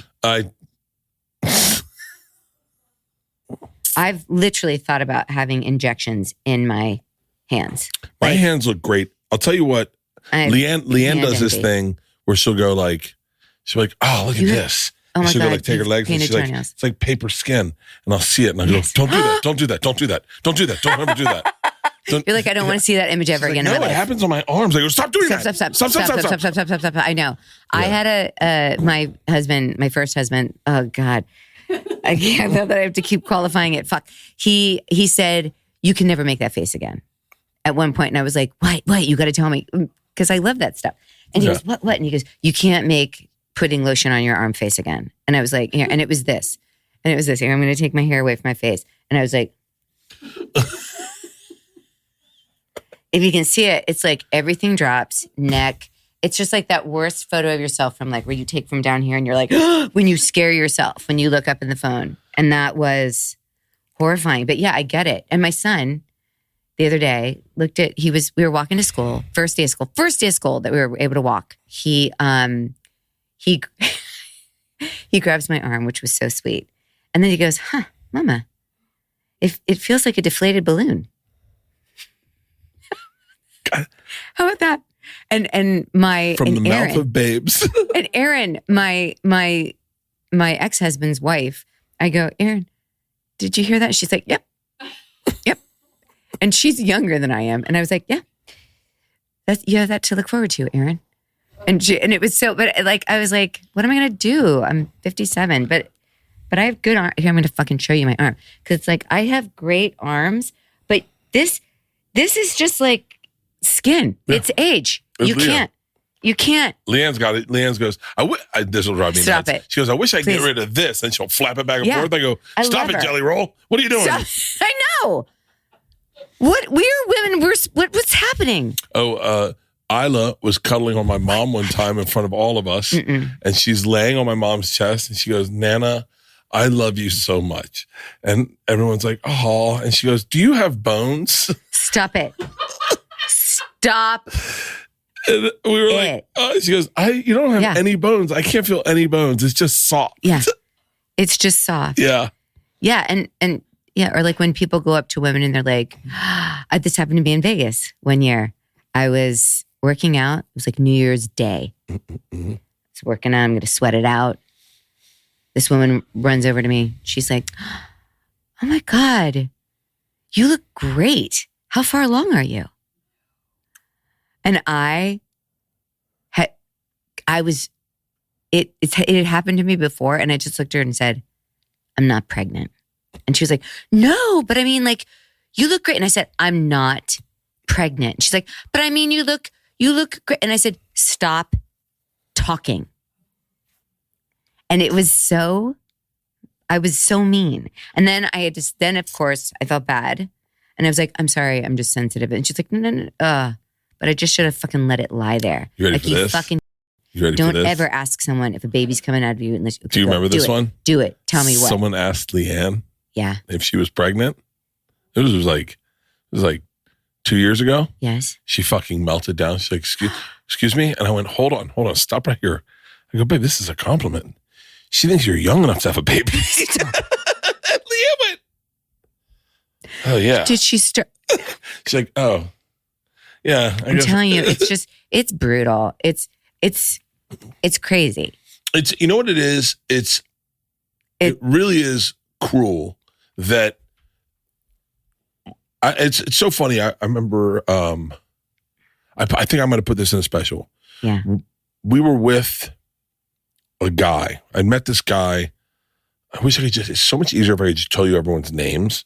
Okay. But like, we have two friends, and then they had two friends. Yes. And everyone was very successful. At the time, I think I was successful too, but when we first met them, I was not very successful. Okay. So I always kind of like looked up to the dudes because I was always like, how do they make so much money? Yeah. They're like big in the film and movie industry. And I was always kind of looked up to them. And I think one of the guys knew that. And his wife was gorgeous. I mean, fucking gorgeous. British, tall, but getting older. And she was a knockout when she was younger. I mean, and he had broken up with her, and he got a younger girlfriend, and he's a little older than me. Probably not much older than me, but like definitely older than me, like 5-6 years. Yeah. And we were all sitting having a drink, me and his new one, and he just hit me and he goes, and he was like, I upgraded. And I was like, but I was like, you know what's crazy is I was like, ugh, like his wife was so beautiful. And I was like, it bums me out that you kind of couldn't see that you saw your age in her. You looked at her and that represented the end of your life that way, that you couldn't look at it and go, look at all we've built. Like the only reason I will never remarry if anything happens to Leanne is I don't want to spend the time to get to know someone that well again. Like all the fucking shorthands we have, like we don't need to say a bunch to get a lot of sayings out. Yeah. And I was like, I don't want to fucking, it was too much work. It's like training a new dog. You ever have a 12-year-old dog and then you're like, and they just come and get on the couch and they're like, that's how well we know each other. Yeah. And like Izzy, if I walk in the backyard, I know Izzy's going to come out and walk with me. So I don't have to worry about snakes because I know Izzy will find the snake before I will. Yeah. But I don't want to have to do that with a young girl who doesn't look for snakes. You know, that's a bad analogy, but no. But I'm with you. I'm totally with you. Yeah. But it was so crazy that he couldn't see how pretty his wife was because his wife was stunning. And then we hung out with her one time. And she was so angry. And I thought, it's so unfair. It's almost like pro athletes. Women are like pro athletes. You get these franchise years where you're almost young and you can't appreciate it. Yeah. And it takes like and as you get older, it's like, and I'm watching it happen to Leanne where it's like, she was cute as a button when I met her. And the other day I'm looking at her on her phone and she's like this. And I'm like, oh, please don't. I'm like, can you just stick your neck out when you watch it? Look at your phone like this. Well, that's why everyone's getting facelifts. You know they're that? good too. They're fucking good. Have you seen how good they are? Ricky Lake is a great friend of mine and hers is hers is fucking amazing. And it's like all I want to do. And it's horrifying. Kris Kardashian? Yeah. But how much do we think she paid for that? What? I don't know. Like someone said to me, doesn't really matter. Look at her. I know. She looks like fucking. She looks like her daughter, which is a little creepy. But I want to see her talk. Though. I want to see her talk. If she talks like this, I know. But she looks fucking incredible. I just want to talk about this for a second because it's weird that I look so young. You do, and I'm 57, which is old, and then I have a 7 and a 9-year-old. Can I just tell you the quandary for dating? How insane that is. Because if I were to date a man age appropriate, a lot of them have already had kids. Or they're like, we've done all that. It's crazy. And they're like, I ain't going back. And I get it. Shit. Because it's hard. Does that make sense? Sucks. And then if I meet a guy that is kind of would be maybe into it, even a divorced dad, right? He's younger. And so for him, it's like kind of a big age gap. He could be in his late 30s, early 40s. There's no happy ending to this story. I'm just telling you that it sucks. Hold on, let's see. What's the perfect age? But think about it. What you need is like... And my thing is when I meet somebody too, I'm like, am I supposed to cut my hair off like the depressed woman's haircut and get like that, Carol Brady minus the what is it in the back where you had like a party in the front, like a mullet? Yeah. Am I supposed to cut the mullet part off? Get a mullet. Yeah, and just like do the Carol Brady to look my age, or it's just so it's a real conundrum. I see you're like biting your nail. I'm trying to think. It's tough. It really is. Not just. If we're being honest, yeah. I'd date you. I think you're beautiful. Aww. But you were the second you said kids, I went, I think I'm done with those. Yes. Although boys are a game changer, so I never got to like coach baseball. Boys are adorable. Okay, so let's tell Leanne awesome. But here's that you're going to leave her. Here's the problem. I only fucked with girls, so I only know girl shit. So I'm a girl dad. Like for real, I have training as a girl dad. Yeah. It would be like a whole learning curve. But this is the thing. I guess it is that when I meet someone, I immediately am like, I look a lot younger than I am. And then I'm like, and just to throw this in, I've also got a 7 and a 9-year-old little boys, and I'm an actress. Like in an industry that's dying. Good night, everybody. That's a wrap. It's a wrap on me. Do you know how many guys listening to this right now are like, yo, I'm in. That's what's crazy. You know how many guys are living in Ohio? But I want them to. My brother lives in Ohio. He's the greatest. Jack Harris. You look like you'd be in our family. Like he's so fun, and he's like he'll call me all the time with his friends. And they're like, they don't believe me that you're my sister. That's crazy. We'll do it. But I cut you off. But you were like saying, there's so many guys listening right now going, I'm in. I raised 2 kids. I'm not done raising kids. Because there's a hard part is like, you need a widower. So, yeah? Yeah. A guy maybe that... lost his wife. Oof. No. Don't worry about it. He's over it. Okay. That's what you need. Okay. You need someone who's ready to just what you. Yeah, this is going to sound horrible. Yeah. But see, what you need is like a guy. Okay, it's like the guys that were in the military that just transitioned into Blackwater, and they're like, "Yo, I don't want to be like a civilian, but like I wouldn't mind doing like special ops in Afghanistan for a private company. Yeah, that's what you need. Yeah, a guy who was married." And probably wasn't that in love with his wife, but then she passed tragically. Yeah. Yes. Everyone feels bad for him, but he doesn't feel that bad. He's like, oh, I feel good. But he's like, I'm not done living. Yeah. And then he just slides gently into your life. Right. And he's like, yo, I got all the things I never had and I wanted, and I didn't have to do all the legwork. I didn't have to get her pregnant. I didn't have to do fucking. No. And she's got her own career. That never could have happened. You are user friendly. You are, you know what you are? You're like. But the other thing is that I'm as we're talking about it, I'm like, fuck it. I am a good time. I am super fun. Yeah.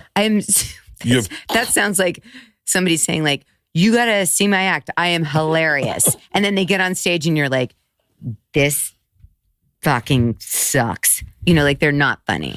But I mean, I know the difference between like somebody who's positive and like fun. Like if a guy, okay, you go on a date with a guy, right? And it's a great date and you guys have a great time. Yeah. And then he's like, what are you doing Thursday? And you're like, listen, we can hang out. I got kids. Like, okay. Yeah. And he goes, hey, I'm in. What are we doing? And amazing. What happens? Amazing. Oh, you mean like on Thursday, if they want to hang out with me and my kids? Can I tell you, I've not been with one person that's like, I want to hang out with you and your kids on a date. Mm-hmm. Can you put that on your Tinder? Like, do you have pictures of your kids too? I do. I'm on Raya and I put Raya's pictures of my kids in there. One. Yeah. It's all ridiculous. I just think, I don't know. I'm also like old school. It's like, what would you do? What would you do if a guy was like, I want to hang out Thursday? I would definitely do something like we would take them like either to a movie because we'd see Minecraft. No, Dave and Buster's. You are the second person that's funny that as like you got to go to Dave and Buster's. I'm telling you how to date me. Like, oh, okay. That's like hilarious. I would go if I would be like Dave and Buster's, and then I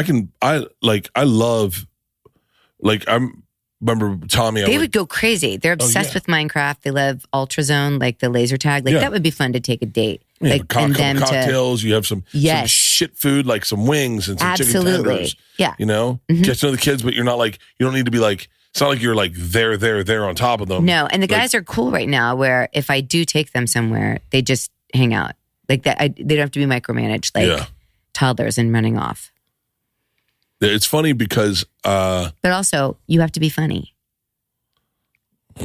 I know. The majority of men are not funny.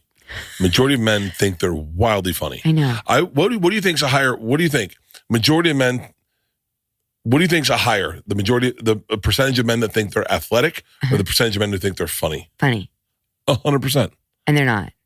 No, I did this thing like 13 reasons... what is it? Things you don't know about... 13 things you don't know about women. It was for Esquire a long time ago. And one of the things that stuck out for me was if you're not funny, don't bother. And it's like guy with a dog, adorable. Guy making an ass of himself with said dog, irresistible.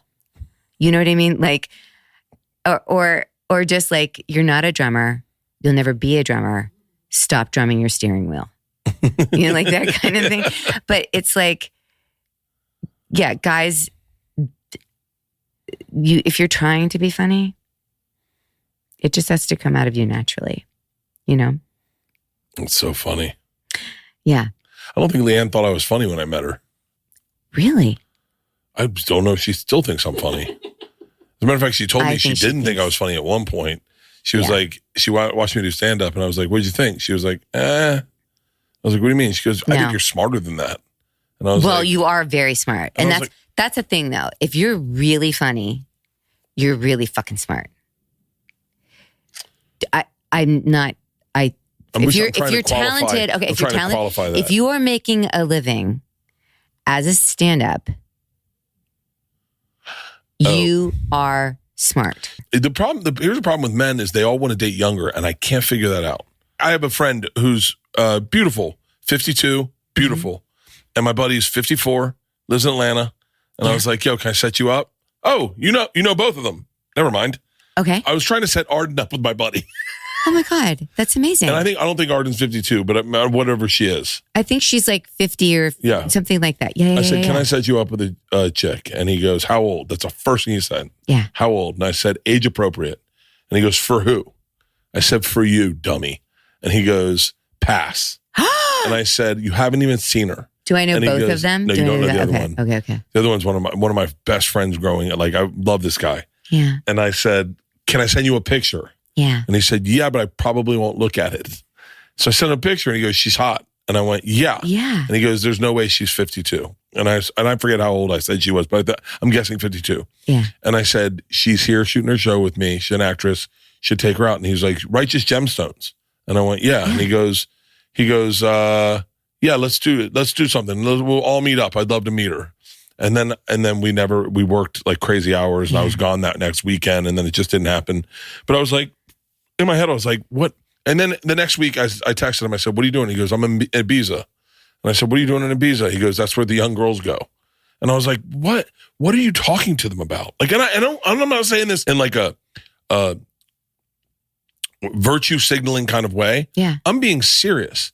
Like, I want to have a conversation about stuff important to me. Mm-hmm. And I can't pretend like I don't know what Travis Scott has done. Like I know he's a name. Do you know the name Travis Scott? Yes. I know it's a name. Yeah. And I know he's in pro wrestling. He's like big into wrestling. Mm-hmm. And I see him in it all the time. And I know he makes Nikes. Yes. I couldn't name one of his songs. Yeah. I don't know if he's married to a Kardashian. I don't know what. No, he's not. I don't think he's married. I don't think he's married to a Kardashian. I couldn't name one Drake song. And I know he's important and I know he's like a great rapper. Mm-hmm. But like two of my buddies, Mark and Shane, wanted to go to a Drake party and I go, I don't really care. And they're like, but that's Mark and Shane are like in their 30s and they're like, come on, man, we'll go to a Drake party. And I was like, why? Yeah. Like, cause so if I see Drake, I don't have there's no connection with me seeing Drake. I'm not going to be like, oh, fuck. It would just be like it would be like saying, would you like to meet my mailman? Yeah. Yeah. I completely get it. And then I can't date a girl where I go, can I introduce you to, I'm trying to think of like Jeff Tweedy or someone I'm interested in or like, fucking Jimmy Buffett. Mm-hmm. Like I got to meet Jimmy Buffett. That was my very first concert at the Ohio State Fair, Jimmy Buffett. Can you imagine introducing a young girl to Jimmy Buffett? He's passed now, and her going, yeah, I don't know. And my dad liked you. And then it's like, it's like I need or a guy. Yeah, I know. And what's weird is that I do get a lot of young guys. I bet. And then I'm like, oh, once you unwrap it, no, it doesn't disappoint. I'm just going to tell you that right now. It doesn't disappoint, but it is like young guys are like pina coladas. They're great. They taste great. They taste great. They're amazing. But you can't have them every day. But you can't have them every day. No. And they definitely aren't willing to go when somebody says, I'm done. They're not going to be like, I got this. They're not going to go in and wipe my son's butt. You know what I mean? They're like, peace. I'm out. I thought that was a sexual thing. Like, I'm done. And he's like, I got this. I was like, wait, what are they not? Wait, I'm confused. I think I'm doing it wrong. See? She's supposed to tell you she's done. No, but I'm saying that's the... Yeah. Yeah. I know. It's a conundrum. I think that falls under the conundrum. You need a young guy who had a special needs brother. That is amazing. I think I solved it. But also... What if I was... But also, too, I'm not going to... Look, I've been the breadwinner in all of my marriages. It's not the greatest, to be the woman. She's not going to make any money. But so what I'm saying is that if it also requires, I feel like I'm looking for a unicorn. Okay, what about soft pitch? Two soft pitches. Okay, two soft pitches. Number one soft pitch is, do you know who's going to love this episode? Who? Cheryl Hines. She's going to really enjoy this episode. She's going to be like, they're just digging into her life. Okay. She'll come do your podcast and she'll be like, oh God. And I say this she would say, all respect. She'll do this. She'll be like, the problem with Rachel. Oh, I got a call from Cheryl and Robert one day. All I know is I know where I was going over the grapevine, and he was like, hey, I would love to come on the podcast. I know we have some mutual friends. Yes. And I was like, as respectful as I can say this, I am the wrong guy. Yeah. I was like, I don't talk politics. I don't know politics. And this is when he was running for president. I don't want to talk about politics. And I was like, I'm the wrong guy. And because whatever you say, I'm going to agree with.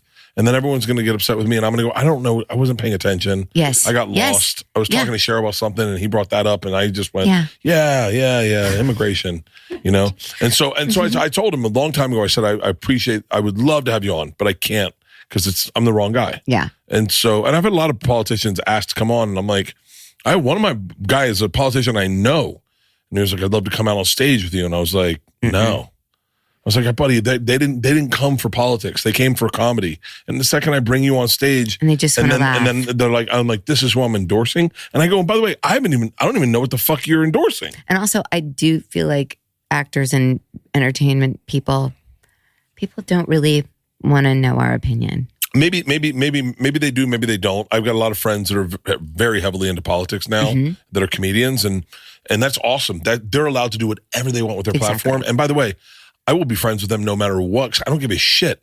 I definitely don't watch those episodes, because there's just not me. It's not what I'm into. Yeah. But now, having said that, I would love to have you and Cheryl Hines on. Oh yeah, Something's Burning. I would love that. We would do and it. By the way, I'd love to have. She'd love to do it. But now here was my real pitch. Okay. Yes. What about maybe it's a TV show. Maybe it's I don't know what it is, but about a detective who women come in. And they say, I'm looking for a boyfriend. And he goes, well, explain your situation. Yes. And you're like 57, 2 kids, 7 and 9. Yeah. 2 ex-husbands. I have a very successful acting career. I'm still working a lot. What can you find me? And he goes, okay. And then he has to do you need a guy who's 37 with a special needs older brother who's okay, so that's what we're going to need. So are you cool with taking care of a special needs older brother? And you're like, yeah, I'd be cool with that. Yeah. I'm like, great. And then I'm telling you, that would be a great show. I recently met a guy though. I went out with a guy that said my older brother is on the spectrum and has what your son has, like ADHD. And I really like him. I really like him, but there's a no-brainer. But he has a child. He has a child as well. There was a girl that I knew who, it's fucking. I know, let's but Brady Bunch this bitch. That's what. I know. But there's a 16 year age difference. Ba-boom. Wait, younger? He's like 41. Mm-hmm. Oh, okay. That's a grown up in boy years. Yes, but I look like this. You look great. What are you talking about? No, I know. I'm saying. Yeah. I do. Yeah. Yeah. I've held up. Yeah, and 41. This is perfect. He's going to start losing his hair, going gray. By the way, guys going gray is like kind of killing me a little bit. Like, it's really like, it's like I saw this guy, I saw the kid. Do you ever see the movie Kids? No. You hang on. How did I not see the what is the movie Rosario Kids? Dawson. It's about New York street kids and they all get AIDS. You don't remember this? It was like 19. It sounds like such an uplifting film. Sully was one of the kids. It's one of the lead actors. Yes. And I saw him the other day. Let me see it. And he has gray hair. Oh, and it flipped you out. So sad. I know. I was like, no one's, that's the kid, Sully. Yeah. Right? Right there? Yeah, Sully. him now. Leo Fitzpatrick. He's got gray hair. How old is he now? Look at him now. I was like, fucking come on, man. Let's dye our hair. Oh, but Leo. that's the thing that's awful about being an actor too, is that people remember you at one place and then, but that's a look. That's a look. He's got a look going on. But Chloe Sevigny was in it. How old is Leo now? Like, how old is Leo Fitzpatrick? Fucking 47. I'm 10 years older than him. Yeah. Isn't it crazy that Ashton dated Demi? How old was that age difference? I know. Let's figure that out. By the way, she still looks good. She looks amazing. However, I have not had a facelift or any plastic surgery. I've had Botox since I was 40. What could Botox do for me? You know what I'm thinking about getting? Botox. Okay. I want to get. They have a BDL.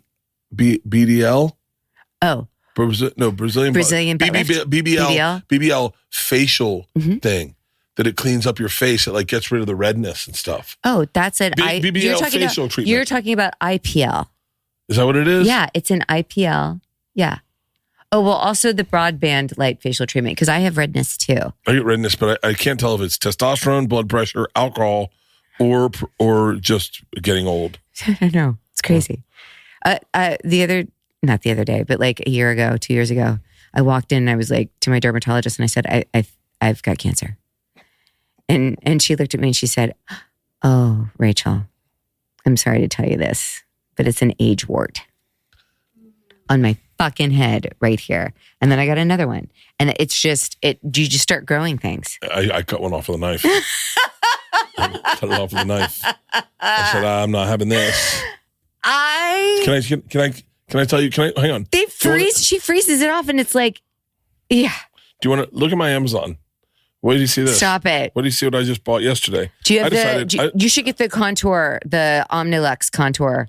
Oh, the face for the red lifts. Yeah, for 10 minutes a day. It's great. I got the one. I got to do that. I never remember. I know. I sometimes wonder, like my thing is hair transplants. I look at guys who have hair transplants.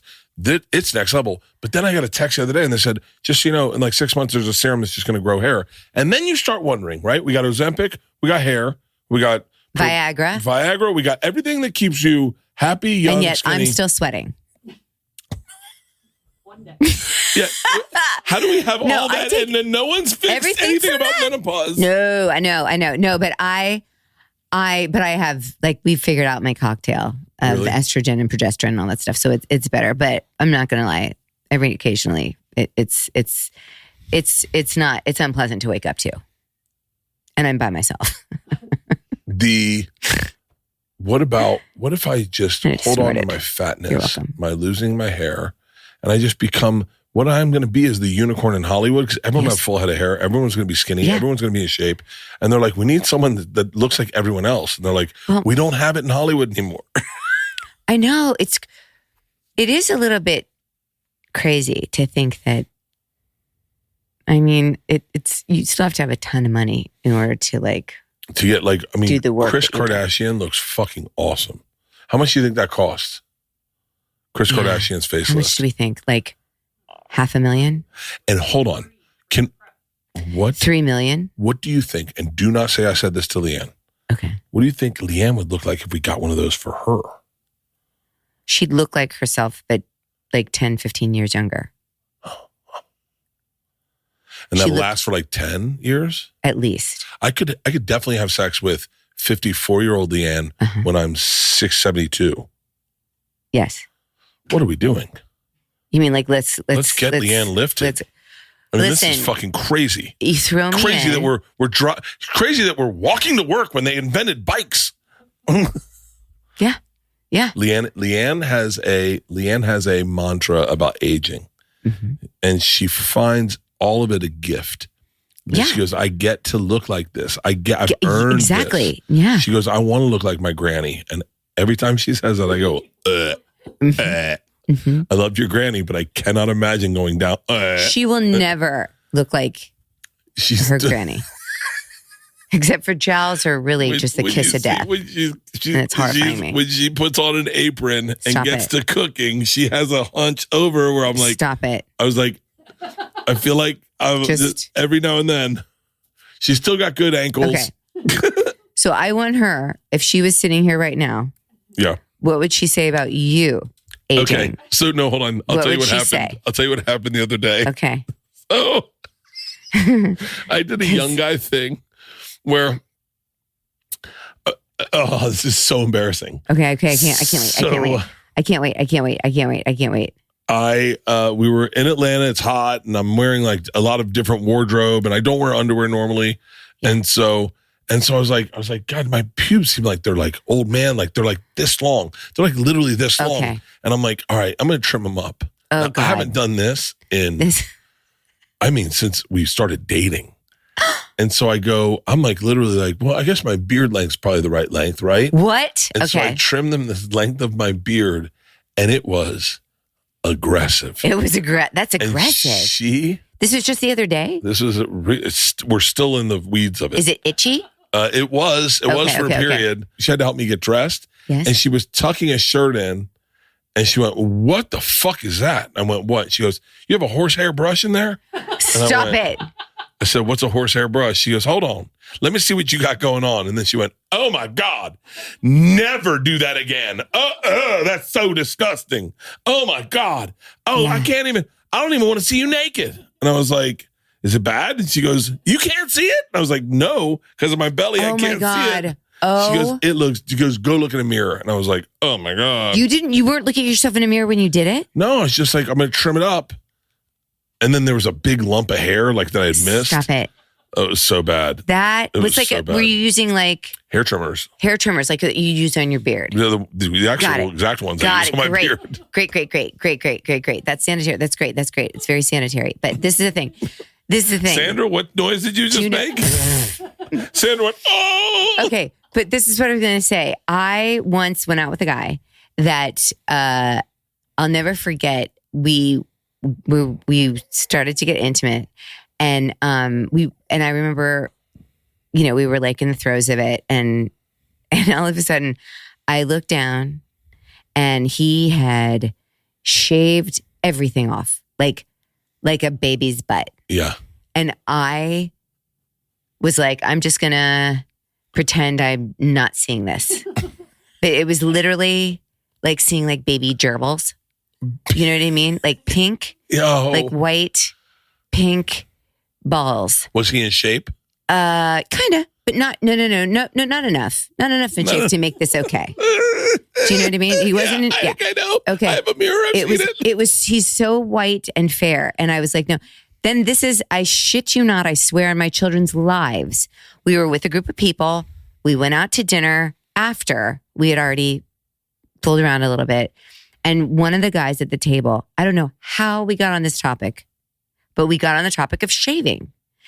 And he said, I hand to God, he said, if you ever meet a man who's completely shaved himself bald down there, run. And your guy's just going. Yeah. And I was just like, what is happening? Now, he's a nice person and very lovely man. Needless to say, it did not work out. We did not go any further. Have you ever had sex with someone famous? Yeah. Really? Mm-hmm. Like who? You can't say? I would definitely tell people if I'd had sex with someone famous. Oh, yeah. No, I can't say. Like, Really? Mm-mm. But yeah. Is it weird when you have sex with someone you're familiar with, their work?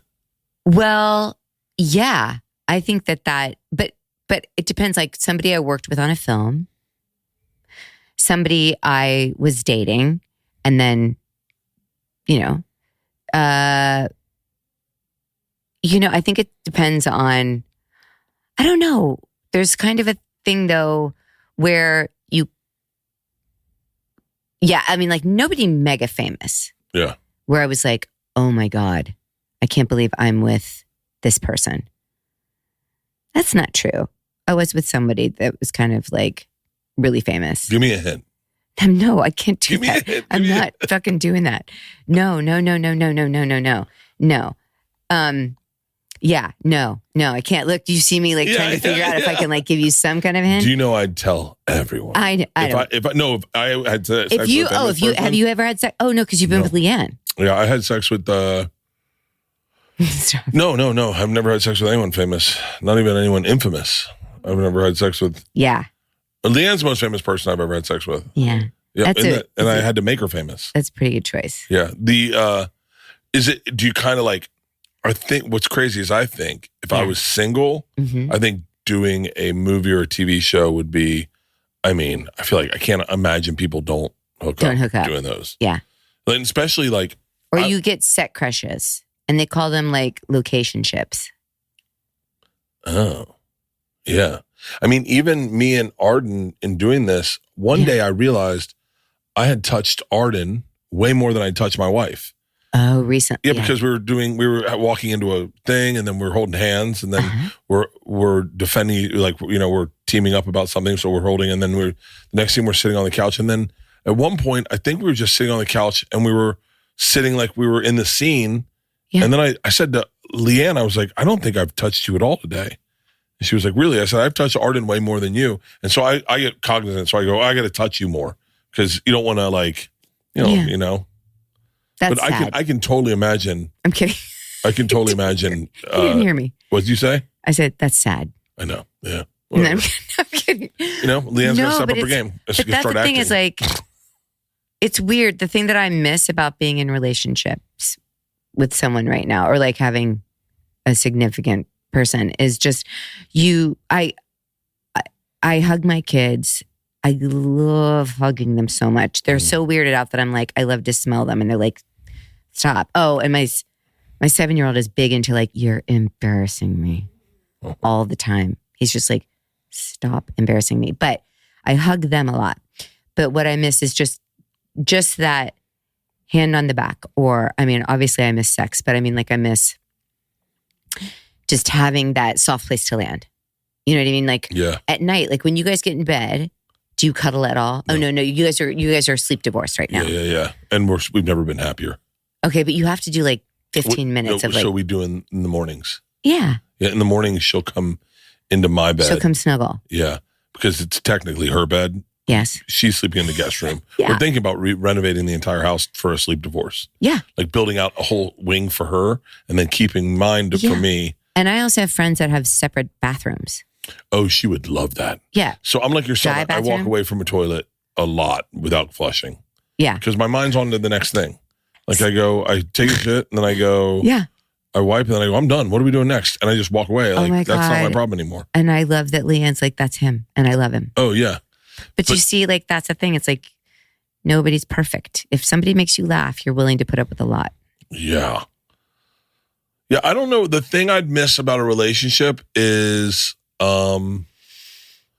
because I feel like I have the thing I'd miss about a relationship if Leanne and I weren't together for what I can't imagine how that would happen, but if something happened and we weren't together, the thing I'd miss would be like Saturday mornings. Like I love going up behind her when she's cooking or when she's cleaning or making coffee. That's my favorite part. Like going up behind her and just like giving her a kiss. Or like just seeing if she has a bra on. That's like my favorite thing. But that's what I miss the most. And then I love that. I'd miss dates because we started dating again because I saw that. I saw that on we started dating Instagram. because the girls were both in college. Yeah. Isn't it so fun? Well, we went on too many dates in Atlanta. When we were in Atlanta, we went on dates every night, and now we're dated out. Yeah. And so we're like, we need to spend some time like sitting and watching television. Yeah. We didn't do any of that. Yeah, I don't. But that's fun though too. That's like the touch. Someone scratching my back. I love when I get up and I go, "Can you scratch my back?" Yeah. Someone shaving my back. You must be a guy. Yeah. Guys love having their back scratched. God, maybe I'll be the Columbo for relationships. It would be great if you did. If there's a guy right now, he's like, "Yo, Columbo. My older brother's autistic. I'm watching him. I'm taking care of him. Watching him sounds horrible. I'm taking care of him. Yeah. I could be in a relationship. I fucking love Lucifer. You know, everyone talks about Lucifer. I've never seen Lucifer. Everyone talks about Lucifer. It's crazy. Literally, as I brought your name up to 3 different people today, they're like, "Oh, fucking Lucifer." And I was like, I'm bummed I slept on it. Oh, no. Well, it was great because it took off on Netflix. It's amazing that Netflix is really given like new life to shows that we were canceled and Fox picked it up and then Fox canceled it and then Netflix picked it up and it went crazy. But it's like the great thing about Netflix, which I think network TV doesn't do in the United States, is it doesn't have a global reach. And that's the thing, is that Netflix has that. You know, you go anywhere and people know you. Do you want me to tell you my brilliant idea? Please. Okay. Is everyone listening? Is everyone listening downstairs? We're all listening. Someone make sure they're someone yell something so I know you're listening downstairs. Now I pitched this to Netflix. Yeah. And we're on the fence. Okay. You did pitch this to Netflix? I pitched this to Netflix. By the way, I pitch wild shit to people. Okay. So, Andy, if you're listening, I'm just saying that we're still in a maybe, okay? Okay. So what I want to do with our show, and it'll be tough going into season 2. When we go into season 2, if and when, what I'd like to do is, so how a scene works is like you have one scene and you do coverage from, say, 4 different angles. Yeah. You get a wide establishing shot, you get a tight, or maybe a 2 shot, and then you get a specialty shot, right? So they set up for the shot of the wide, and you do the scene. You do it maybe twice because it's a wide. You're not going to really use it that much, but you do it twice. And instead of saying, "All right, we got it, moving on," they say, "Bring in the Indians." Okay. And 2 Indian actors come in and do the same thing in Indian. Okay. And then they go, and we got India, bring in the Spanish people. Yeah. And then they do the same scene in Spanish. Yeah. And then bring in the Chinese people. Okay. And then we do, and by the way, we're not going to give them a lot of takes. They get like 2 shots at it, every scene. And we do it. And then when our show drops, you drop it worldwide, but with Indian actors, Chinese actors, and Spanish actors and English actors. And so they don't have to keep remaking it. Yeah, and you get all that money for all the different. Yeah. And they're like, but the branding is. Can you imagine? Hold on. I already told him I'm doing it. Okay. I said, if you pick me up for season 2, just so you know, on my dime, I'm doing it. And I'm going to make you license it. And because I think it's a genius idea. Massive. It would be. Because also people would watch the different actors with the different languages. How fun would it be if you're first generation, right? And your parents are Chinese. And then you're like, yo, we love this guy, Bert. We love this show. Mom, Dad, come in. I want you to watch this. And then they put in the Chinese one. And they're like, oh, this is good. But wait, that's going to get expensive with the actors. No. Oh, they're not going to be great actors. No, but I'm just saying. We're going to bring in shit actors, like fucking commercial actors. But then you got to put them up. And they got to give them insurance. They're out of China. I think it's going to be pretty cheap. Oh my God, I love this conversation India, China, so much. and fucking Mexico. So I think I can. You're just going to do like low wage bills. Wait, is this getting worse for you, Christine? Oh yeah. It's not a good look. Christine's like, oh my God. We're going to get guys in like fucking far-flung China. Oh my Lord. A family from India. Okay. And then but what about the Portuguese? You have to get, Portuguese? I do Portuguese. And you've also got to get like Russian. Zimbabwe. You've got to get like Swahili. Now you're talking about season 2, 3, seasons 4. Yeah. Season 3, season 4. These are big setups. You can't discriminate. Season 2, you can't discriminate because these people will be like, what about us? Yeah. And I don't know what region or accent I'm doing. What about us? I'm just doing what about us. We speak English? How come we got to it? What about us? What if you did regionalism? What if we did it with just Canadian actors who did it with a Canadian accent? They're like, oh, darn it. These girls of mine are so stupid. Golly darn. A moose got in the yard. The only thing I need to do is pee. Well, let's wrap. Okay. This has been a blast. It's and then let's get you and Cheryl for Something's Burning. I would love that. She would love that. So let's do a Something's Burning. Okay, let's do a Something's Burning. I'm so. And down. then what if I did like a bachelorette? Yeah. Where I bring dudes through. Yes. At that Something's Burning, and you and Cheryl can pick. That'd be amazing. All right, let's make that happen. And Arden can then do a podcast about it afterward. Oh, yeah. We'll get Arden in there, too. Hey, thank you for doing this. Thank you for having me. You're awesome. You're awesome. I love you, and you're so funny. Oh. And you are a genius. Oh, that's a great way to end the podcast. Mm-hmm. Oh. But I mean it. That was fun. Thank you.